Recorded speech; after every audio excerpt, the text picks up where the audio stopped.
students, Appleby Academyയുടെ മറ്റൊരു video ക്ലാസ്സിലേക്ക് എല്ലാവർക്കും സ്വാഗതം. സോ നമുക്കറിയാം ഇത്തവണത്തെ ഡിസംബർ 2021 ജൂൺ 2022 മെർജ്ഡ് സൈക്കിൾസിൽ കൊമേഴ്സിന്റെ എക്സാം 3 ഷിഫ്റ്റുകളായിട്ടാണ് നടത്തിയിരുന്നത്.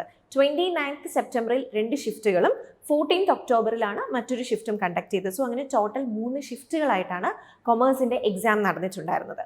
സോ ഇന്നത്തെ ഒരു വീഡിയോയിൽ നമ്മൾ ഡിസ്കസ് ചെയ്യുക 29th സെപ്റ്റംബറിൽ കണ്ടക്ട് ചെയ്ത കൊമേഴ്സിൻ്റെ ഷിഫ്റ്റ് 1ലെ ക്വസ്റ്റ്യൻസും അതോടൊപ്പം അതിൻ്റെ ആൻസേഴ്സും ആയിരിക്കും നമ്മൾ ഡിസ്കസ് ചെയ്യുക.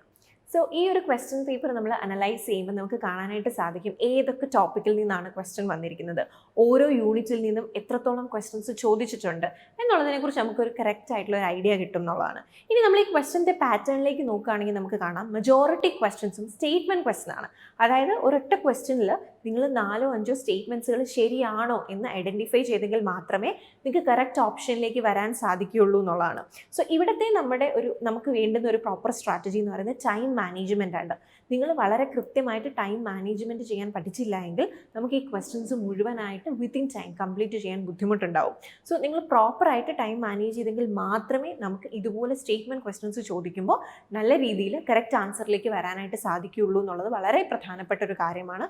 സോ സ്റ്റേറ്റ്മെൻറ്റ് ക്വസ്റ്റ്യൻസ് ഓരോ തവണയും ചോദിക്കുന്നതിൻ്റെ എണ്ണം കൂടുകയാണ് ചെയ്യുന്നത്. കഴിഞ്ഞ വർഷത്തെ അപേക്ഷിച്ച് ഈ വർഷം കൂടുതൽ സ്റ്റേറ്റ്മെൻറ്റ് ക്വസ്റ്റ്യൻസ് ചോദിച്ചിട്ടുണ്ട്. അതുപോലെ തന്നെ match the following questions, then സ്റ്റെപ്പുകൾ അറേഞ്ച് ചെയ്യാനുള്ള ക്വസ്റ്റ്യൻസും കൂടുതലായിട്ട് ചോദിക്കുന്നുണ്ട്. നമ്മൾ പേപ്പർ 1 ആണെങ്കിലും പേപ്പർ 2 ആണെങ്കിലും എവിടെ പഠിച്ചാലും നമുക്ക് കുറേ പ്രോസസ്സുകൾ പഠിക്കാനുണ്ട് അല്ലേ. ഇപ്പോൾ ഫിനാൻസിലായാലും ഏത് സബ്ജക്റ്റ് നമ്മൾ എടുത്താലും നമുക്ക് ഓരോ പ്രോസസ്സുകൾ പഠിക്കാനുണ്ട്. സോ ഈ പ്രോസസ്സിൻ്റെയൊക്കെ സ്റ്റെപ്പുകൾ തന്നിട്ട് അത് അറേഞ്ച് ചെയ്യാൻ ചോദിക്കും. സോ അതും നമുക്ക് ടൈം കൺസ്യൂമിംഗ് ആണ്. നമുക്ക് തന്നിരിക്കുന്ന സ്റ്റെപ്പുകൾ വായിച്ചു നോക്കി അതിനെ പ്രോപ്പറായിട്ട് അറേഞ്ച് ചെയ്യണം. ഓക്കെ, സോ ഇതെല്ലാം നമുക്ക് കുറച്ച് ടൈം കൺസ്യൂമിംഗ് ആയിട്ട് അല്ലെങ്കിൽ നമുക്ക് ഇച്ചിരി സമയം എടുത്ത് ആൻസർ ചെയ്യേണ്ട ക്വസ്റ്റ്യൻസ് ആണ്. അപ്പോൾ നിങ്ങൾക്ക് വളരെ നിർബന്ധമായിട്ടും വേണ്ട ഒന്നാണ് ടൈം മാനേജ്മെൻറ്റ്. ഇതുണ്ടെങ്കിൽ മാത്രമേ നിങ്ങൾക്ക് പ്രോപ്പറായിട്ട് എല്ലാ ക്വസ്റ്റ്യൻസും ആൻസർ ചെയ്യാനായിട്ട് വിത്തിൻ ടൈം സാധിക്കുകയുള്ളൂ എന്നുള്ളതാണ്. സോ നമ്മൾ ഈ ഒരു ഷിഫ്റ്റ് 1ലെ ക്വസ്റ്റ്യൻ പേപ്പർ നോക്കുകയാണെങ്കിൽ അത്യാവശ്യം ഒരു മോഡറേറ്റ് ലെവൽ ഓഫ് എക്സാം ആയിരുന്നു. നമുക്ക് പ്രോപ്പറായിട്ട് ടൈം മാനേജ് ചെയ്യാൻ സാധിക്കുന്നുണ്ടായിരുന്നെങ്കിൽ അത്യാവശ്യം മാർക്ക് സ്കോർ ചെയ്യാൻ പറ്റുന്ന രീതിയിലുള്ള ഒരു ക്വസ്റ്റ്യൻ പേപ്പർ ആയിരുന്നു. ബട്ട് പല പ്രോസസ്സുകൾ പോലെയുള്ള കാര്യങ്ങളിൽ നിന്ന് ക്വസ്റ്റ്യൻസ് ചോദിക്കുമ്പോൾ അവർ കുറച്ച് ഇൻഡയറക്റ്റ് ആയിട്ട് ചോദിക്കുന്നു എന്നുള്ളതാണ് ഈ ഒരു ഷിഫ്റ്റിൽ നമുക്ക് കാണാനായിട്ട് സാധിക്കുന്ന ഒരു ഡിഫിക്കൽട്ടി എന്ന് പറയുന്നത്. ബട്ട് ഓവറോൾ നിങ്ങൾ ഈ ക്വസ്റ്റ്യൻ പേപ്പറിനെ നോക്കുകയാണെങ്കിൽ നമുക്കതിലൊരു മോഡറേറ്റ് ലെവലിലേക്ക് ഇൻക്ലൂഡ് ചെയ്യാൻ സാധിക്കും എന്നുള്ളതാണ്. സോ ഇനി നമുക്ക് ഈ ഒരു ഷിഫ്റ്റ് 1ൽ ചോദിച്ച ക്വസ്റ്റ്യൻസ് അതിൻ്റെ ആൻസേഴ്സ് ഡിസ്കസ് ചെയ്യാം. So let's start with the first question. Which of the following are correctly needed to claim exemption in respect of HRA? So you can see that this is a particular question from the area of income tax, and here it is about the exemption which we are normally including for calculation of HRA. HRA means it's about house rent allowance. So this is a very direct question.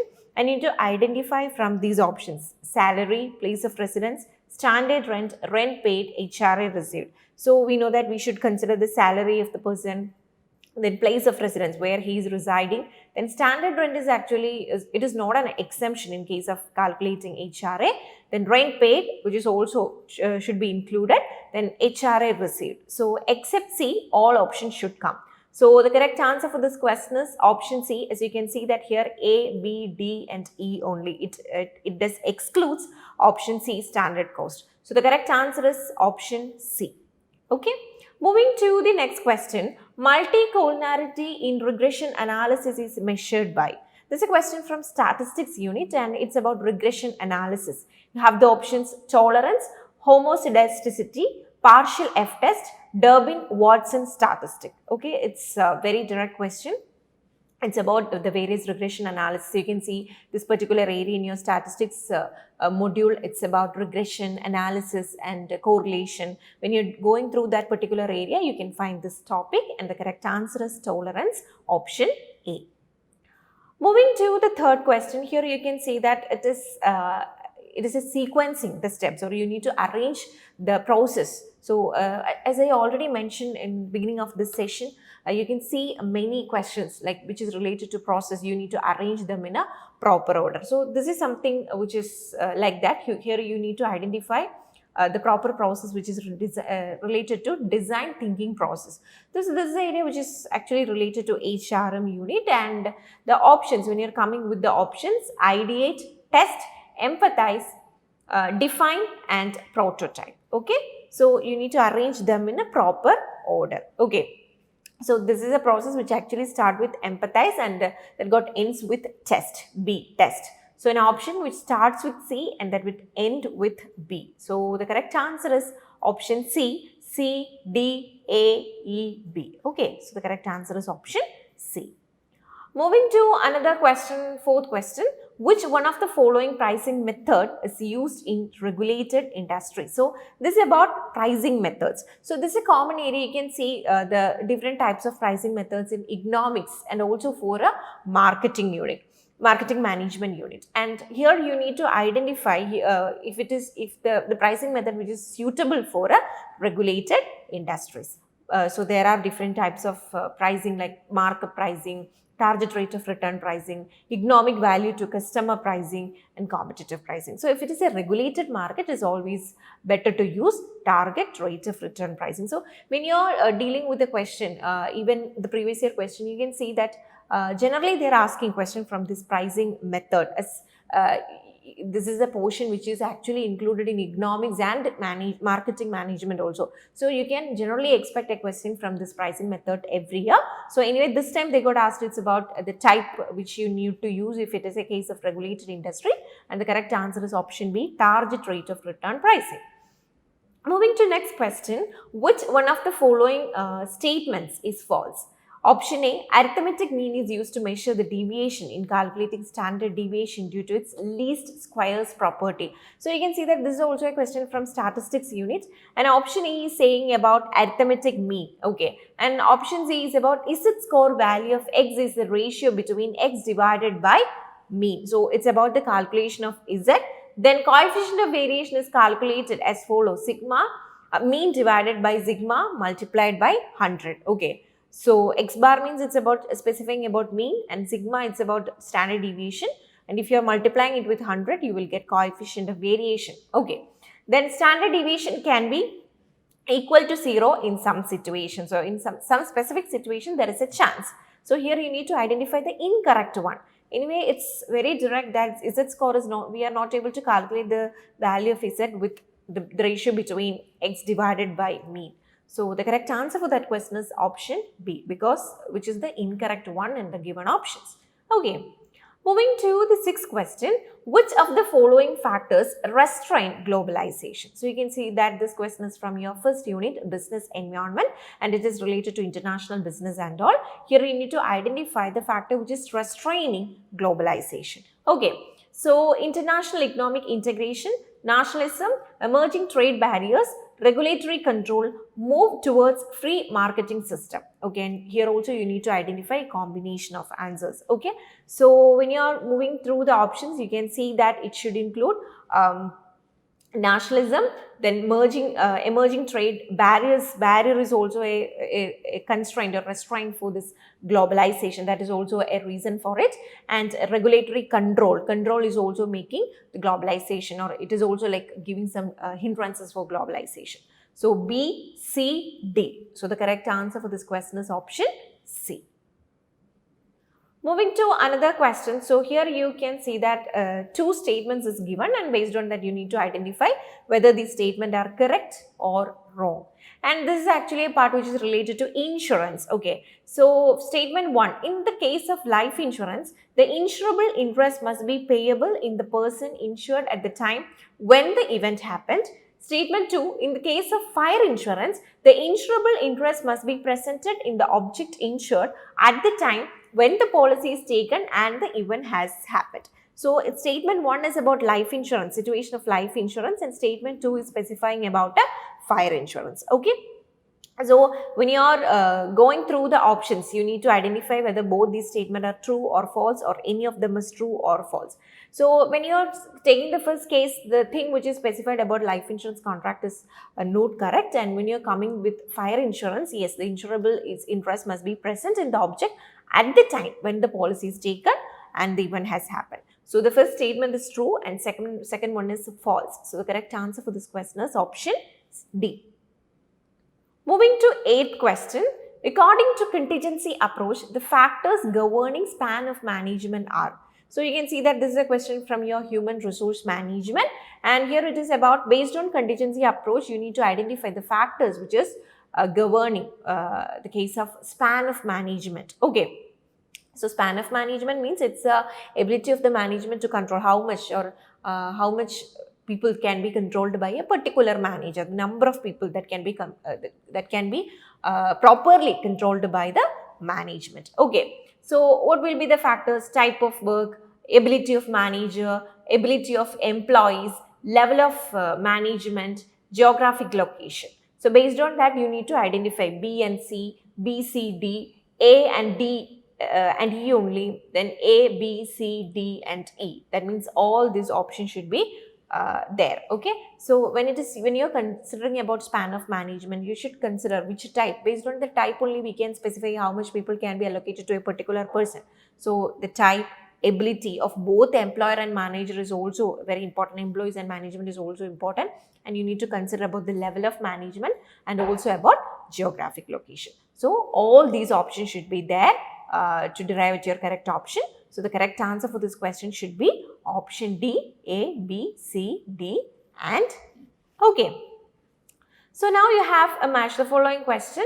The list 1 is saying about the objectives of business firm, and list 2 is the person who suggested these objectives. So this is actually a topic from economics, business economics, and here you can see that option A, sales revenue maximization, B, maximization of firm's growth rate, option C, long-term survival, option D, satisfying behavior. So when you're considering this question, the similar question is also asked in previous year, like which is related to this objectives of the firm, and that was also like a match the following question. Okay, so here you need to identify the person suggested by this. It's a very direct question, just you need to allocate the correct option with it. Okay, so sales revenue maximization is actually related to Baumol, and the maximization of firm growth, which is actually related to Robin Maris. Growth rate is related to Robin Maris. C is about long-term survival, which is Rothschild, and satisfying behavior is also related to Seart and March. So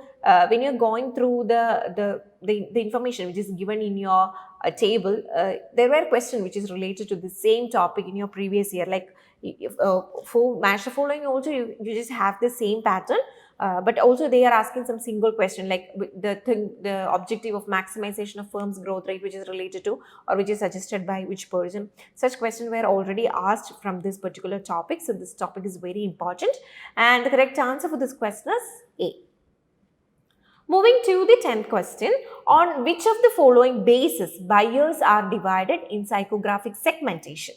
So this is actually from marketing, and it's about segmentation, STP process, segmentation, targeting, processing. So we know that there are different types of segmentation. That means you can segment a market on different bases. So here it is saying about psychographic segmentation. So if you are making a segmentation based on psychographic factors, which all are the factors you need to consider in it? Okay, so we already done video which is related to the psychographic segmentation and all. So you can check all those videos to get the information which should be included, or the factors which is actually included in a psychographic segmentation.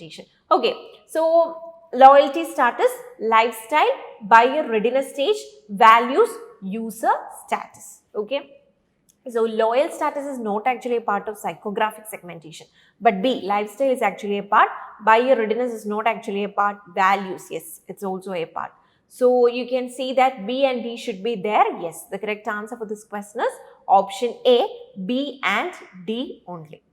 Moving to the 11th question, which one of the following expressions is not correct to calculate the coefficient of correlation between two variables? So here, this you can see that this is a particular question from statistics unit, and you need to identify an incorrect option or the equation which is not suitable for the calculation of coefficient of correlation. Option A, sum of xy divided by n sigma x multiplied by sigma y. B, square root of byx multiplied by bxy. Option C, covariance of xy divided by sigma square x sigma y square. And option D, covariance of xy sigma x multiplied by sigma y. So when you are going through the option, you can see that sigma x square or sigma y square, all these things, we are not actually taking squares of that. So you can actually say that option C is not a perfect equation for calculating coefficient of correlation. So the correct answer for this question is option C. Moving to the 12th question, here you can see that this is a question with regards to LLP, Limited Liability Partnership. We are actually dealing this topic in your legal aspects of business, that particular unit. So, out of the following statement, which are not true in respect of limited liability partnership. So, you need to identify the incorrect statement with regards to the given statement. Option A, there must be at least one designated member at all time. So, if you are very familiar with LLP Act, it is very easy to answer this question. We know that at least there should be two designated partner. So, from the first option itself, you can identify that option A is wrong. Option A should come in your option. So, yes, but you're going through the option, you can say that in option A and option B, both the situation A is already specified. Then moving to B, designated members do not have same rights and duties as any other member. So, the duties and rights are not same. Okay, not same is given here. So, we can see that the duties and liabilities or the duties rights are most of all these were common for both of these. Okay, so B is also incorrect. There is no specific requirement to have any non-designated member. A limited liability partnership may be established such all the members are considered to be designated members. So, yes, you can actually say that option A and B should come in your correct answer. So, the correct answer for this question is option B, A and B only. Moving to 13th question. Which one of the following is used for international money transfer? Direct question. This is actually from banking. And here you need to identify the international monetary transfer, which you can use. A very direct question, a very simple. RTGS, NEFT, SWIFT and IMPS. If it is for international money transfer, you should go for SWIFT. That is option C. Coming to the 14th question. Given below are two statements. One is labeled as assertion and other is labeled as reason. Assertion, R squared tends to be smaller for cross-sectional data than for time series data. Reason, wider fluctuations in cross-sectional data causes smaller value of R square. So, this is actually from statistics unit, and based on that you need to identify whether this assertion is true, reason is true or false, and you need to identify whether this reason is supporting this assertion. So, by reading this, we know that both these statements are correct and R is actually giving an explanation with regards to assertion. So, why why this R square is smaller in case of cross-sectional data. So, that is actually cleared in your reason. So, you can see that A and R are correct and R is the correct explanation for A. So, correct answer is option A. Question number 15. Amount unutilized in capital gain scheme for which exemption was claimed under section 54 shall be treated as long-term capital reserve in the previous year. Okay, so this is from your income tax module and it is about one of the heads of income, that is about capital gain. So, the options given: in which period of 2 years has expired from the date of deposit, in which period of 2 years has been expired from the date of transfer, in which period of 3 years has been expired from the date of deposit, and option D, in which period 3 years has expired from the date of transfer. It is about the in which the period 3 years that got expired, and it is from we are considering from the date of transfer. Okay, so the correct answer is option D. Question number 16. Okay, question number 16 is actually related to economics, business economics, and this is specifically asking about one of the market form, that is monopoly. Which of the following statement regarding price and output determination under monopoly are correct? So, you need to identify the correct statement which is related to the price and output determination in case of monopoly market form. A monopoly firm can fix its price anywhere along its demand curve. Option B, even during short run, when a monopoly firm earns normal profit, it produces less than its optimum capacity. Option C, the slope of monopoly's MR is twice the slope of AR curve. Price discrimination is possible only when the demand curve are identical in two markets. Option E, equilibrium price of a monopolist is always higher than that of perfectly competitive firm.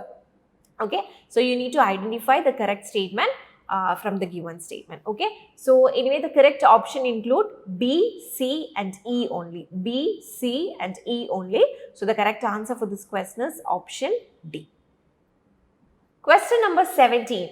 SEBI's skin in the game rule is applicable to which of the following financial intermediaries? You can see that this is a question from your banking module, and you need to identify where you can actually apply the skin in the rule agreement or skin in the rule, which is applicable in case of whether which category of intermediaries, if it is for merchant bankers or financial advisors or mutual funds or for brokerage. The correct answer given by NTA was option C, that is mutual funds. Question number 18. Which one of the following is not coordinated in vertical integration of integrated marketing communication?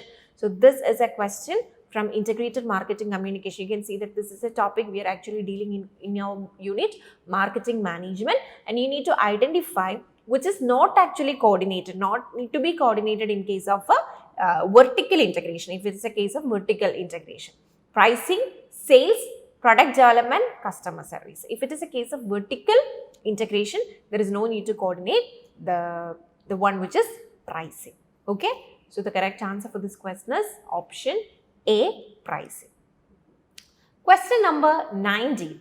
The share capital of RRB is subscribed by the central bank, state government, state government, and the sponsoring bank in which of the following ratios? So you need to identify the ratios to be by this RRBs to be subscribed. Is it 40:40:20, 50:15:35, 50:35:15, 60:30:10, which is the correct. So moving to question number 20. Currency depreciation in the Indian rupee in recent times has largely been attributed to. So you can see that this is actually a question from your international business, that is related to business environment and all, unit 1. So you need to identify what are the reasons for that. Okay, declining domestic savings, increasing FDI flows, portfolio outflows, higher currency circulation, higher import and debt servicing. Based on this, you need to identify the best combination for that. Okay, so when you're going through the option, you can actually include options portfolio outflows and higher import and debt servicing was the reason for such currency depreciation. So based on that, option with C and D, correct answer for this question is option D. Now question number 21. Which one of the following is not a marketing tactic used for designing customer value? So this is from marketing module. You need to identify which is not a marketing tactic, which is normally using for designing the customer value, to create customer value. We are not using one of this. So identify which is that. Okay, is that service, communication, brand, incentives? So it is communication. We are not actually using communication as a marketing tactic for creating this customer value. Okay, so the correct answer is option B, and that was a direct question. Question number 22. So the 22nd question was actually related with World Bank. Okay, so which one of the following is not the guiding principle of World Bank regarding its lending operation? Again, it's a direct question which is related to the guiding principle of World Bank. Proper assessment of the repayment prospectus of loan. Lending should only for specific projects which are economically and technically sound and of high priority nature. The lending should be to enable a country to meet foreign exchange content of the project cost. The bank does expect the borrowing country to spend the loan in a particular country. So, which is not actually a guiding, not the guiding principle.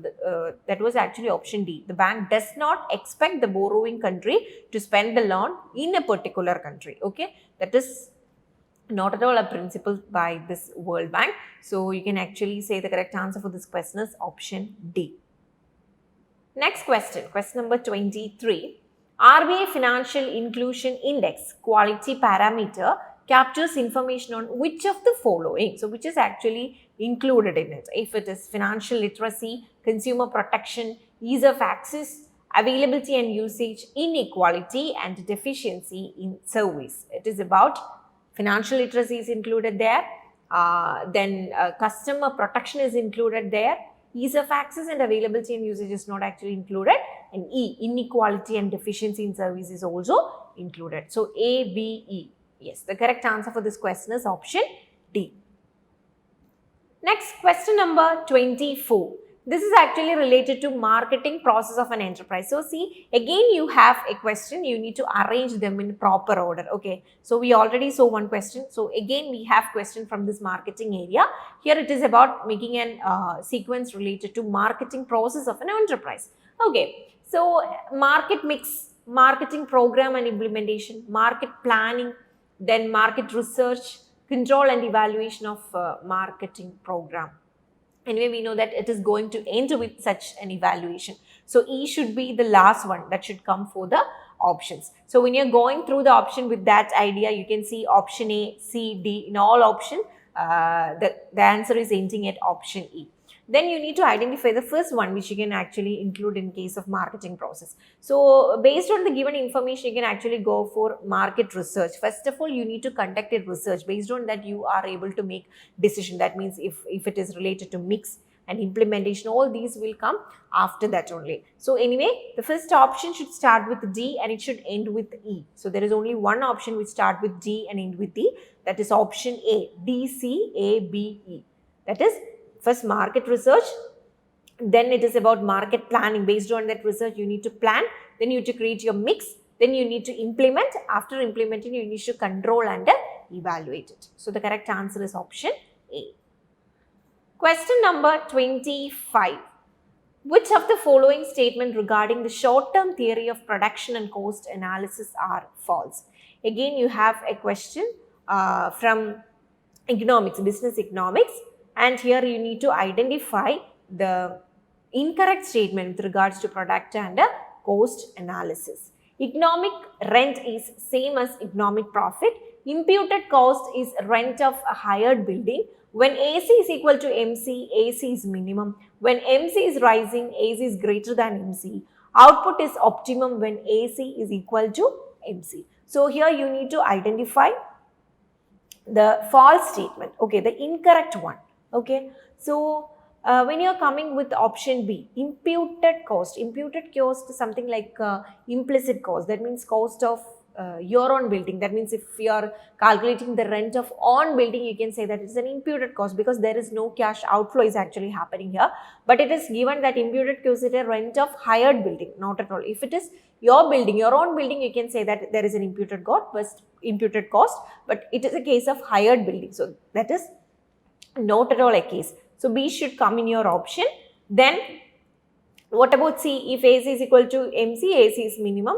But when you are coming with option D, if MC is rising, AC is greater than MC. That is false.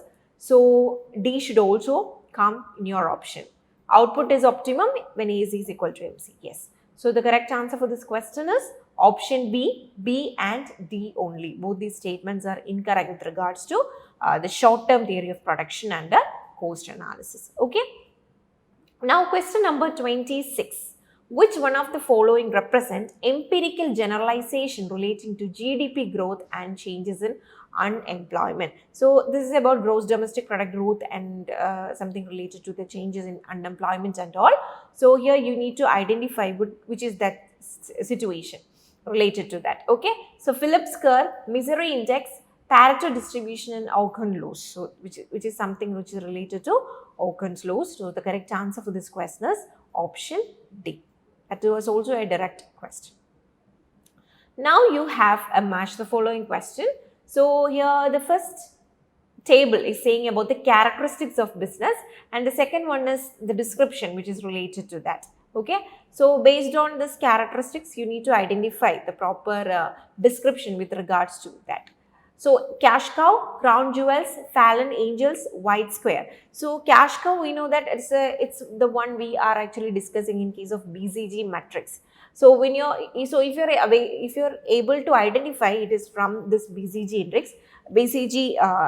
matrix, then it is very easy for you to match. As you can see that in your list 2, option 3 is about a BCG term of business which have high market share and a low market growth. So the thing just you need to know this is from BCG matrix, then only you can actually go with option 3 is the correct answer for A. So A3 should come, A3. So see, if you are able to identify A3, then you are able to derive it your answer. Okay, A3, there is only one option which starts with A3. Then B, crown jewels. Crown jewels, yes. What do you mean by this crown jewels? That is the most important or most valuable thing in a particular company, the most valuable segment of a company. Okay, so the most wanted by an accurate, that means a particular, we are actually discussing this crown jewels and all in case of corporate accounting. Okay, so see, this cash cow is a particular area which is from your marketing, but when you're coming with crown jewels, see that you can identify this in case of corporate accounting. So a number of areas are actually they got included in a single match the following question. Okay, so you can actually match B with 1. Then C, fallen angels. Fallen angels is actually related with the fourth option. Okay, so that is a bond which is issued at investment grade whose rating is subsequently dropped to below the investment grade. And finally, it's about D, white square.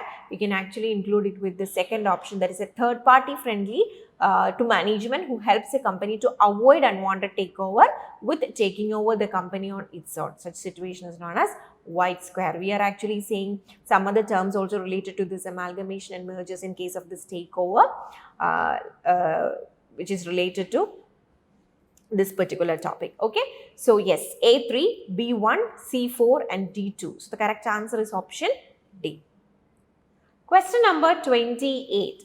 Which of the following companies cannot be a small company? So you can see this particular area in your legal aspects of business when you are dealing with Companies Act. There are different types of company. We are discussing about a number of classification of company which we already discussed in detail in our LMS. So you need to identify which is something which is not related to small company. Okay, so there are certain, the turnover prescribed, the number, all these things which we already, the turnover, the net worth for a small company is different from that of the other company, which we already discussed in our previous videos. So here a holding company or a subsidiary company, a company registered under Section 8 company, then a company or body corporate governed by any special act, one-person company. So you need to choose the correct one.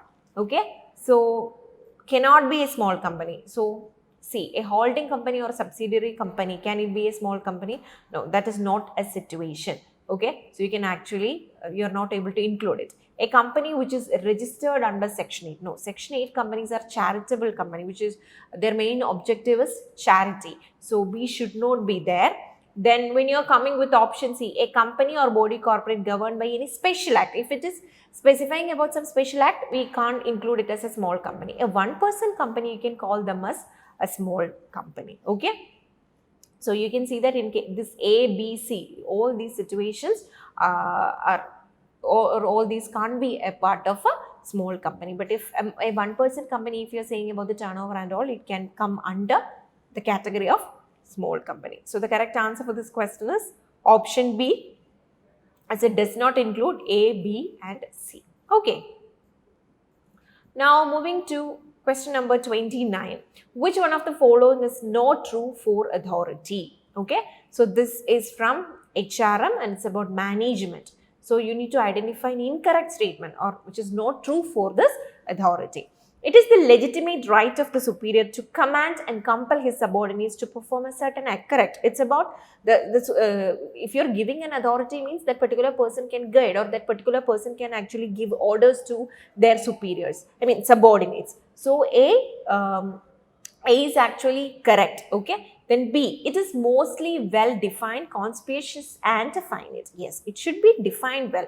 Otherwise, how that person is going to employ his authority? So B should also, B is also a situation or that statement is also correct with regards to authority. It can be delegated. Authority can be delegated. Okay, authority can be delegated. That is correct. Then it serves as a basis for both formal and informal organization. Does it giving any basis for informal organization? No, not at all. So you can go for the option D. It serves as a basis for both formal and informal organization. So the correct answer for this question is option D. Now moving to question number 30. Sweezy's kinked demand curve model to explain the price and output determination relates to which type of market structure? Okay, so again a question from business economics, and you can see that this is the second question that we are actually identifying from the area of forms of market. We already saw a question which is related to monopoly. So see, again they got asked a question. This is actually from oligopoly. Okay, and now you need to identify the Sweezy's king to demand curve model. We are actually explaining Sweezy's king demand curve is oligopoly, which is a very direct question. You can actually go for option D, oligopoly. Okay. Moving to question number 31. While wandering in jungle, King Dushyant married Shakuntala as narrated in Abhigyana Shakuntalam. He gave her royal ring which could serve her identity when she would come to meet him in future. However, she had lost the ring while she is going to meet him. When she arrived at Dushyantan's palace, he failed to recognize her as she did not have the ring. Which of the following statistical error King Dushyant had committed in this narrative? So here you can see that this is a question which is actually from your business statistics unit, and here it is asking about the error, which type of error that King Dushyant had done based on the given example. So the correct answer for this question is type 1 error. As we know that type 1 error is rejecting a hypothesis when it is true. Okay, so here this King Dushyant is actually rejecting her as she did not carry that ring, even though she is her wife, right? So in such a situation, it is a situation which is similar to rejecting a hypothesis when it is true. So you can actually connect this with the type 1 error. So the correct answer for this question is option A. Moving to another question, again you have a question where you need to arrange them in proper sequence, and this is a question which is from income tax module. Again you have question from ITR. When you are just going through the previous year question, you can see that previous year also they are asking questions directly from this ITR 2 to 3 times, and here also you have question from ITR. So just see, sequence of procedure for e-filing of ITR 1 and ITR 2. A. Login. B. Register. C. Verification. D. Downloading utility and preparing return. And E. E-filing income tax return. So you need to make them in proper order. So when you're coming to the answer, it is actually B. As you can see that it is actually starting with registration. So firstly, it is about registering. Then you need to log in. After making registration, you can just log into it. Then it is about verification. Then you can download it and you can make prepare your return. And finally, it is about e-filing income tax return. Okay, so that is a proper order. So the correct answer for this question is option B. The ITR, that particular area is very important. Every time they are actually asking question from this particular area. So moving to question number 33, match list 1 with list 2. So list 1 is about tariff and subsidy, list 2 is about its explanation. So this is a topic which is actually from your first unit, that is business environment and international business, where you need to study various tariff and subsidies plans and all. So when you are moving to your list 1, it is about A, tarification, B, prohibited subsidies, C, actionable claims, and D, non-actionable subsidies. And list 2 is about its explanation. They have demonstrably adverse effect on other member countries. They act on goods which are contingent upon export performance, replacement of existing non-tariff restriction, and finally, for industrial research in disadvantaged region. So here you need to match them in a proper order. So when it is about tarification, you can actually match it with replacement of existing non-tariff restriction. Okay, so that process is known as actually tarification. So A3. So there is only one option which starts with A3. So with that itself, you can just go through the correct answer. Anyway, when you're moving to option B, prohibited subsidies, it is about they act on goods which are contingent upon export performance. And C, actionable subsidies. C can be matched with the first option. They have demonstrably adverse effect on other member countries. And D, non-actionable subsidies can be connected with for industrial research in disadvantaged region. So A3, B2, C1, D4. So the correct answer for this question is option C. Moving to another question which is from income tax module, and the question goes like this. Which of the following are included in salary as per section 17 subsection 1 of Income Tax Act. So it is about the things which you need to include in the definition of salary, or which all are the things you can actually include it for when you are taking the amount as salary, income from salary, which all are the items can be included. So A, it's about wages. B, any pension or annuity. C, any interest from government securities. D, any gratuity. And E, any advance salaries. So here we can actually include all these except C, that is any interest from government securities. You know that it is actually a part of income from other sources which you can't include in this head. Income from salary is a separate head, okay? So wages should be there, pension or annuity, gratuity and advance salary. So A, B, D, E. So yes, the correct answer for this question is option C. So like a way that for the next time they can actually ask from house property or other sources, like a way they can actually ask from any sources, okay? So when you are going to prepare for the next exam, you should always keep that such type of questions will be there. So you should be aware which all things can be included when you are calculating income from that particular head. So question number 35. Which of the following business would most likely use job order costing? A brewery, an oil refinery, a company that makes frozen pizzas, a print shop that specializes in wedding invitation. So this question is very direct and the answer is very simple. As we know that job order costing is a type of costing. It's a specific order costing, okay? So this is actually from your accounting and auditing unit, and job order costing is a specific type of costing or specific order costing. We normally call it as specific order costing. That means here the process or here the production is actually based on the specialized order from the customer or based on customization, or they are just giving more preference to customization. So based on that you can actually go for option D, a print shop that specializes in wedding invitation, okay? Yes. So moving to question number 36, match list 1 with list 2. So list 1 is about marketing concept and list 2 is about its description. So you can see that this is actually from your module marketing management, and list 1 is specifying the major marketing concept and list 2 is about its description. Okay. So A, brand equity, B, brand identity, C, brand image, D, market potential. So list 2. The maximum possible demand for the product when marketing expenditure in the industry is infinite. Then option 2, the mental perception and association of consumers related to a brand. The peculiar distinguishing color, design, label of a brand which distinguish brand of a firm. And fourth, a pool of goodwill consumers have related to a brand. So you need to choose proper you need to choose the proper concept, it is description. Okay, so when you're moving with the first term, that is brand equity, here you can see that the fourth statement, that is a pool of goodwill consumers have related to a brand. Such a pool of goodwill consumers is actually known as brand equity. So you can actually match it with A4.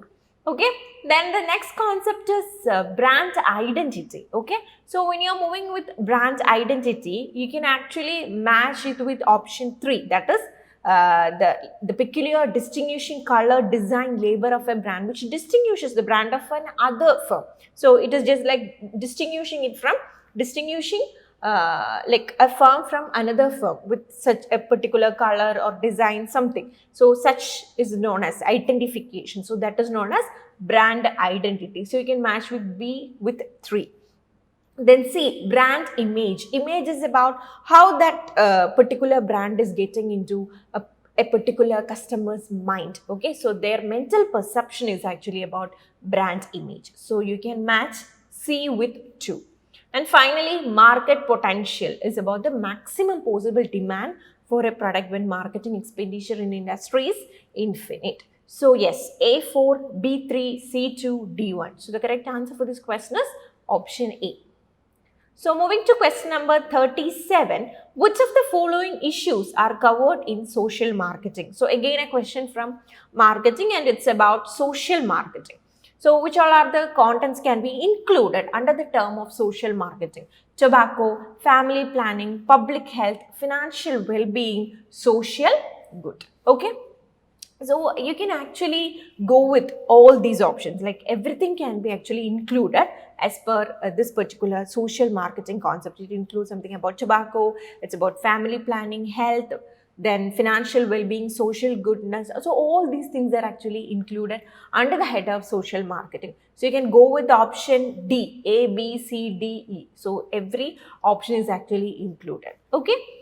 Now it's about question number 38. As per which one of the following approaches a firm finance a part of its permanent working capital with short-term financing? So this is actually a question from Business Finance Unit 4.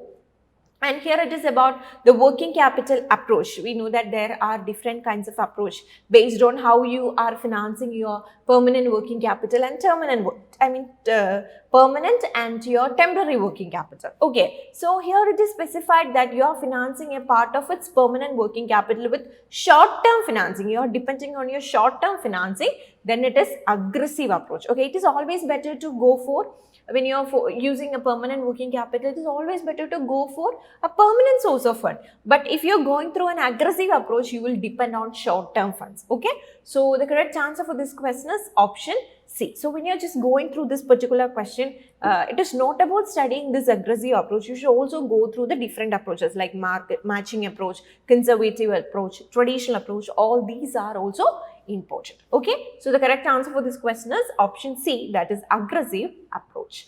So moving to question number 39, again you have a match the following question, and where list 1 is about MBTI framework and list 2 is about its characteristics. So you can see here option A is about sensing, B thinking, C feeling, and D perceiving. And when you're coming to the list 2, it is the first one is about relies more on personal values than on impersonal analysis and logic. That means you are giving more importance to personal values. So based on that, you can actually match it with C. So C1. Then would work with known facts than look for possibilities and relationship. That means you are always giving importance to the non-facts, that you are just avoiding or you're just not giving such an importance to the future possibilities or relationship. You're giving more importance to the facts which is known to you. So you can actually connect this particular thing with the first one, that is sensing. Okay. Then option third one, likes a flexible, spontaneous way rather than a planned and orderly way of life. So here you're just becoming flexible. That means you're just adaptable with the particular situation that is coming to you. Okay, you're not just like rigid. You're flexible. You are able to adapt all the things which is coming to you. Okay. So in such a way that you can actually match it with. I mean, the third statement can be actually matched with D. Okay, that is about perceiving. Okay, and finally relies more on interpersonal analysis and logic than on personal values. You're giving more importance to interpersonal analysis. Okay, so that you can actually connect with thinking. Okay, so B4. So A2, B4, C1 and D3. So the correct answer for this question is option B. Moving to question number 40, which one of the following aims at task dimension of organizational change? Again, a question from Human Resource Management, and it is about OZ, organizational change. So broadening or narrowing span of control.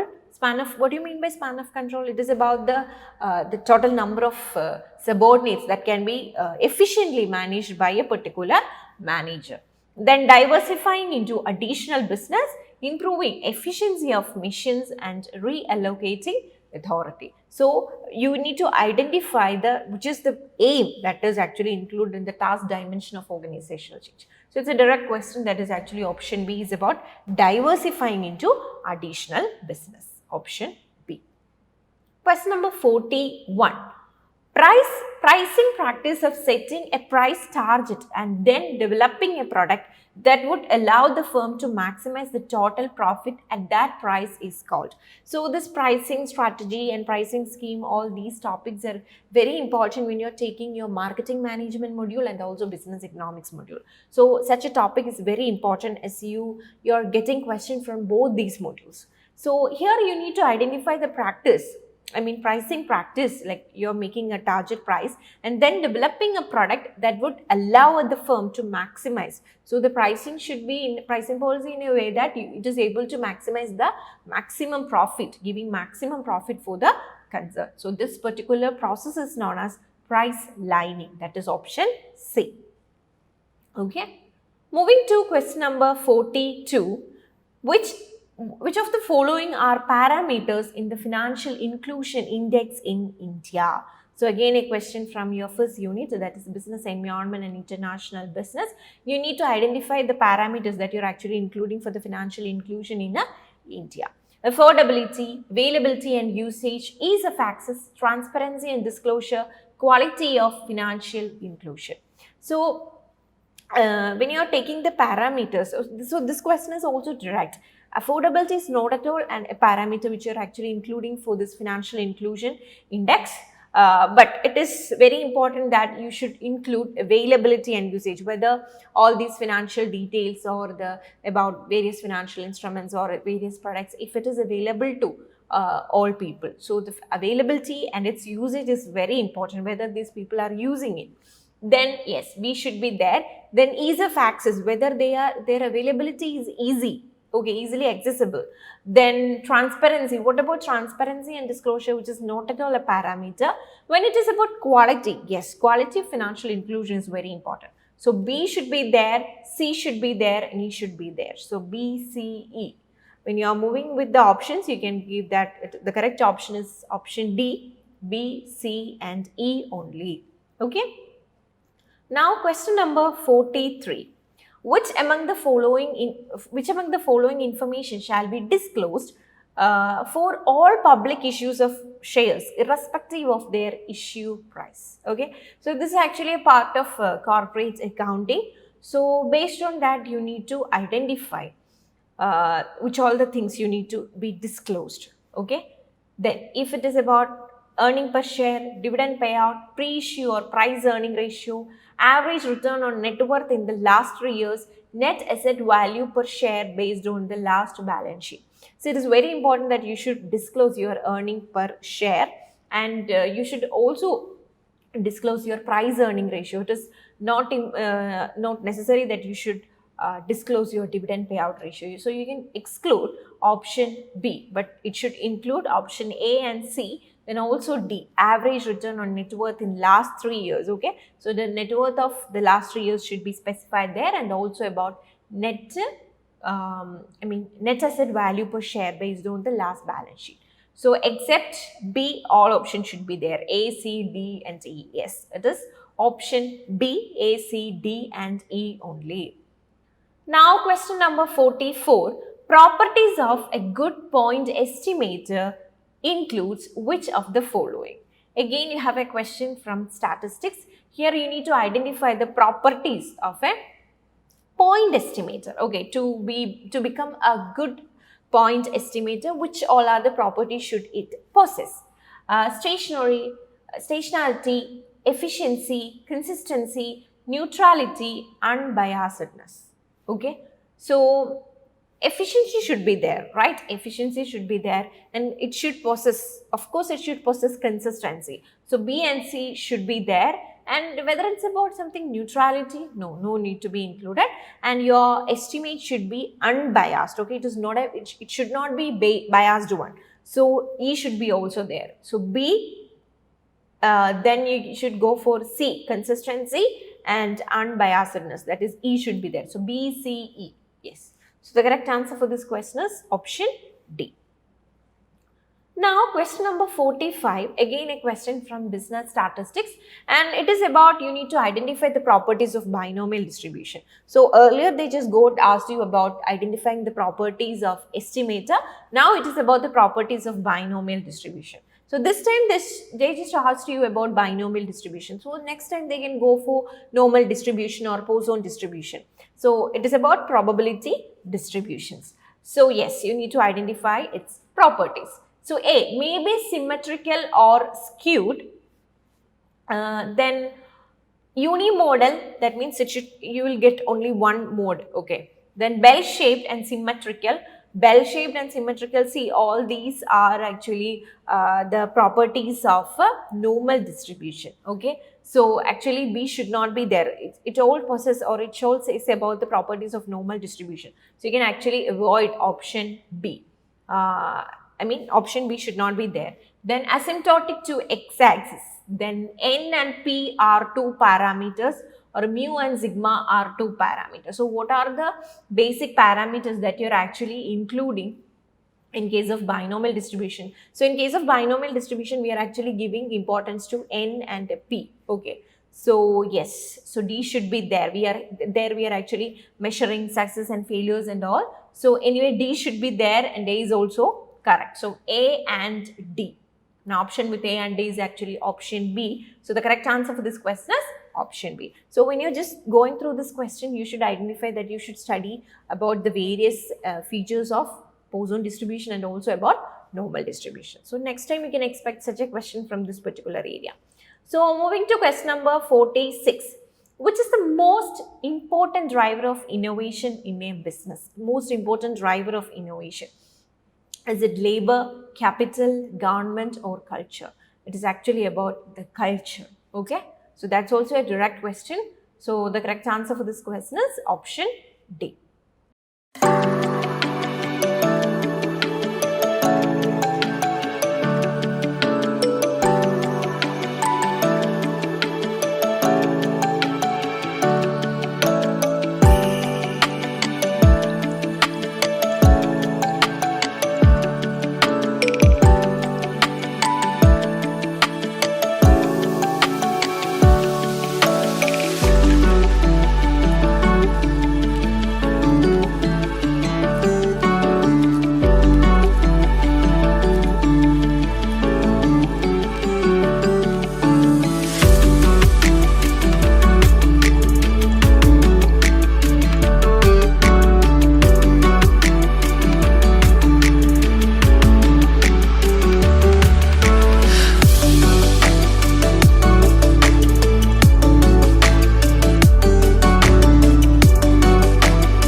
Question number 47. Given below are two statements. One is labeled as assertion and another one is labeled as reason. So this is an assertion reasoning question, and this is also from your first unit, business environment and international business. An assertion is an export processing zone is different from free trade zone as it promotes units primarily devoted to exports. And reason goods imported to a free trade zone may be re-exported without any processing in the same form, but goods exported by the units in an EPS, that is export processing zone, are expected to have undergone some value addition by manufacturing. Okay, so you can see that it is saying about the export processing zone and how that particular going to improve your giving the value addition in manufacturing and all. So you can see that both this assertion and reason is actually correct, and reason is explaining assertion. Okay, reason is giving why, like an export zone is different from free zone. So why it is that, or what is its importance, is which is actually specified in its reason. So you can say that A and R are correct, and R is the correct explanation of A. So the correct answer for this question is option A.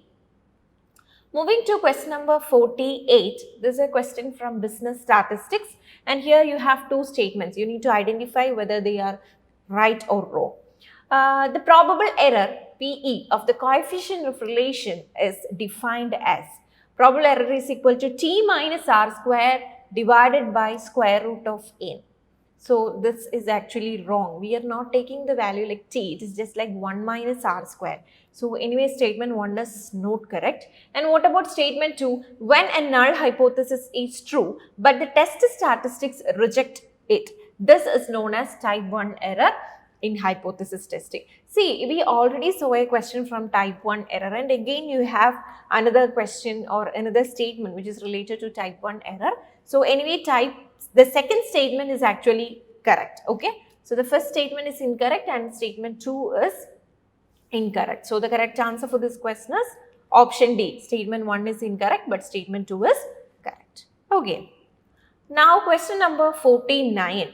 A company has 10% perpetual debt of 1 lakh. The tax rate is 35%. Which one of the following is after tax cost of capital, assuming that the debt is issued at 10% premium?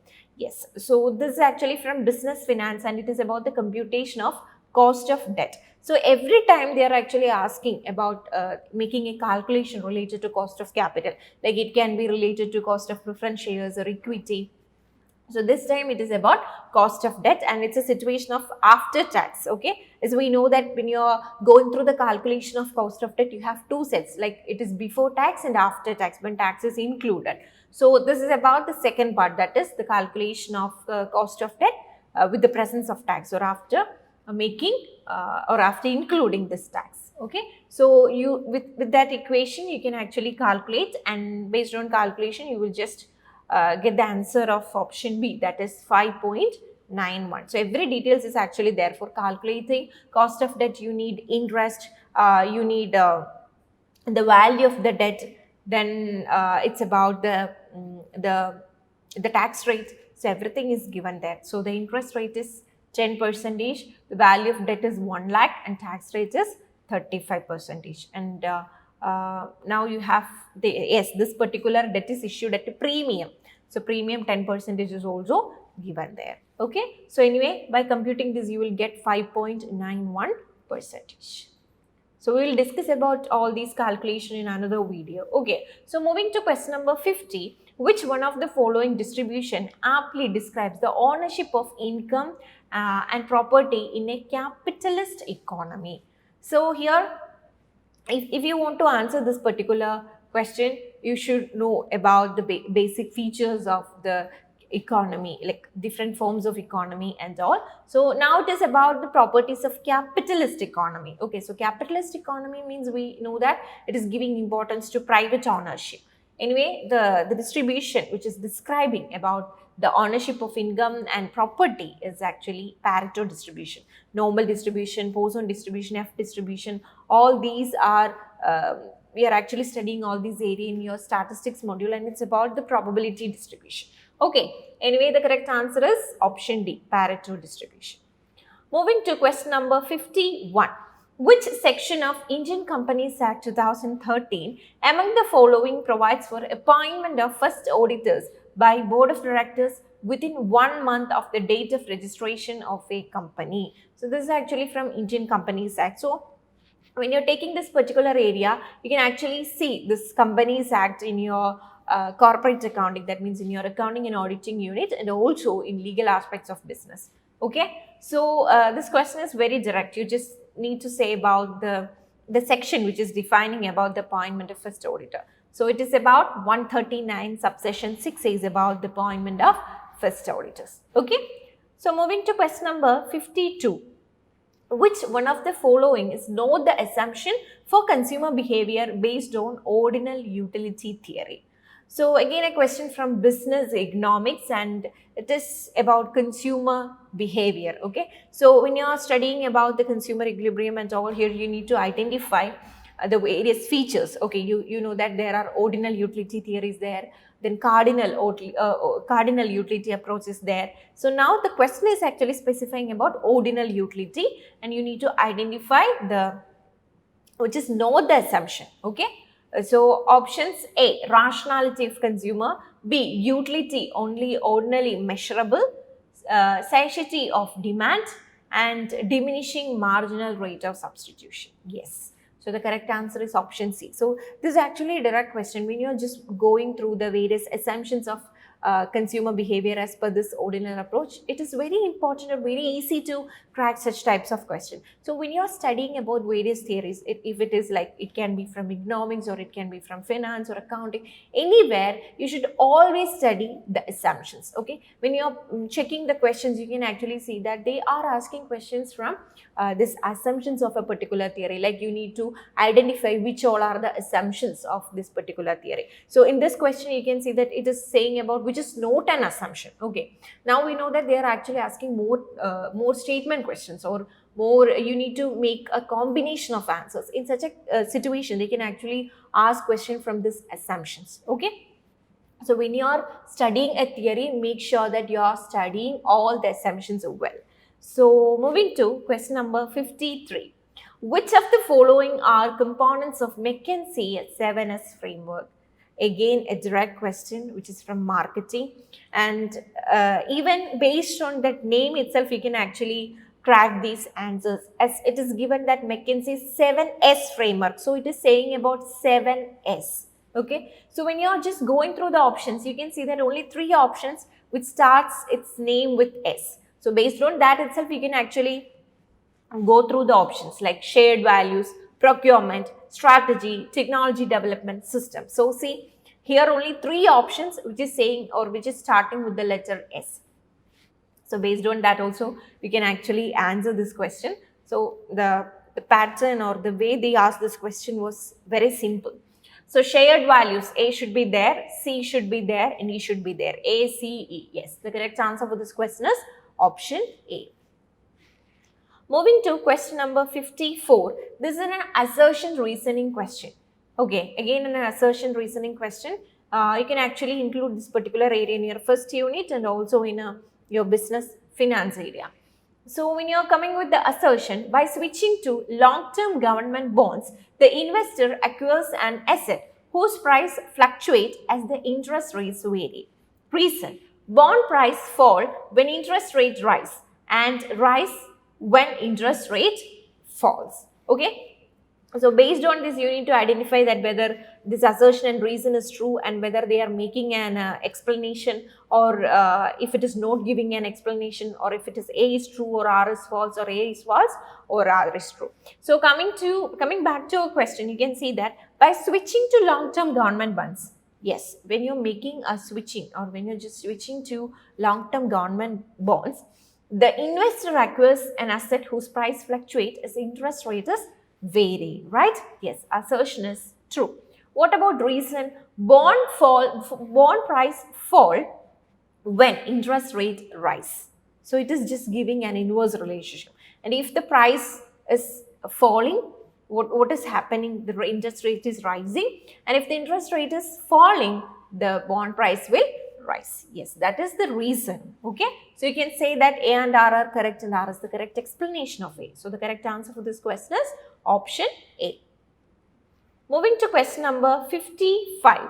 Which one from among the following is not a generic strategy as per generic strategies identified by Porter? So it is about Michael Porter's generic strategy. And based on that, you need to identify which is not a strategy, which is prescribed by Michael Porter. Again, this is also a direct question. There are only 3 elements which is actually specified by Michael Porter in his generic strategic model, which include cost leadership, focus option and differentiation. Focus, cost leadership and differentiation. So B, C, D should be there. Market penetration is not at all a strategy which is prescribed by Michael Porter. So the correct answer for this question is A. So this is also a direct question. So when you're just going through the question, you can see that this time they got asked many direct questions from marketing module. Okay, but you are just going through the previous year question, you can see that there, in case of this marketing unit, they are actually asking indirect question. But this time they just shifted that, they are just asking direct question, or you're able to answer them very easily. Okay, anyway, the correct answer is option A. Now moving to question number 56, again a match the following question. So you can see that the number of match the following question and statement question, all these got increased. So it is about you should have a proper time management, otherwise you are not able to cover all the questions. Okay, so just do practice maximum question and always keep time management. Okay, so yes, the list one is about product life cycle stages. It is saying about the various stages of product cycle, and on the different cycles or on these different stages, the pricing strategy you should adopt is given in your list 2. So decline stage, maturity, growth and introduction. Here when you're coming with the pricing strategy, price to match or beat competitors' price, charge cost plus price, price reduction, price to penetrate market. Okay. So we are just coming with the first stage. We know that first stage is introduction. So if it is a case of introduction, which is the pricing strategy that you need to use? Okay, so the first time you can actually go for cost plus pricing. That means you're just covering the cost plus you're just adding some margin. Okay, you're just adding some profit. So yes, D can be matched with 2. So D 2. Then you're coming with C, growth. After introduction, you can actually go with the growth.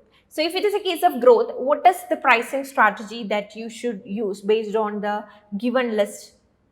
It is always better to use the price to penetrate the market. That means you need to go through, or you need to go through deeper into that market. You need to get more customers. So it is just use the price to penetrate the market at the stage of growth. So C can be connected with price to penetrate. Then if it is about maturity, that means that particular cycle is at its maturity. That means you are not able to attain more consumers. You are at your maximum.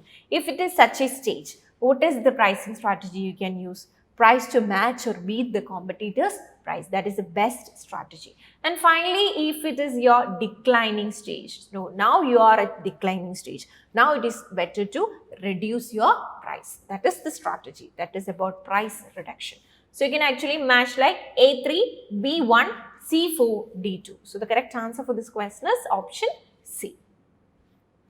Now question number 57, again a question from income tax, and see here they got asked about ITR1. So see, this particular topic is very, very important.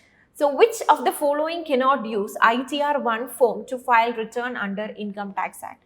So when you are just going through ITR1, 2, you can see that which all are the people you are able to, or assessee, they are able to use ITR1, ITR2, these are different. Okay, so you need to specifically study about all these one, or which all are the, as I see, they can use ITR1, or which all are the one you just go for Sahaj, okay, or Sugam. All these is very important. And yes, which of the following cannot use ITR1?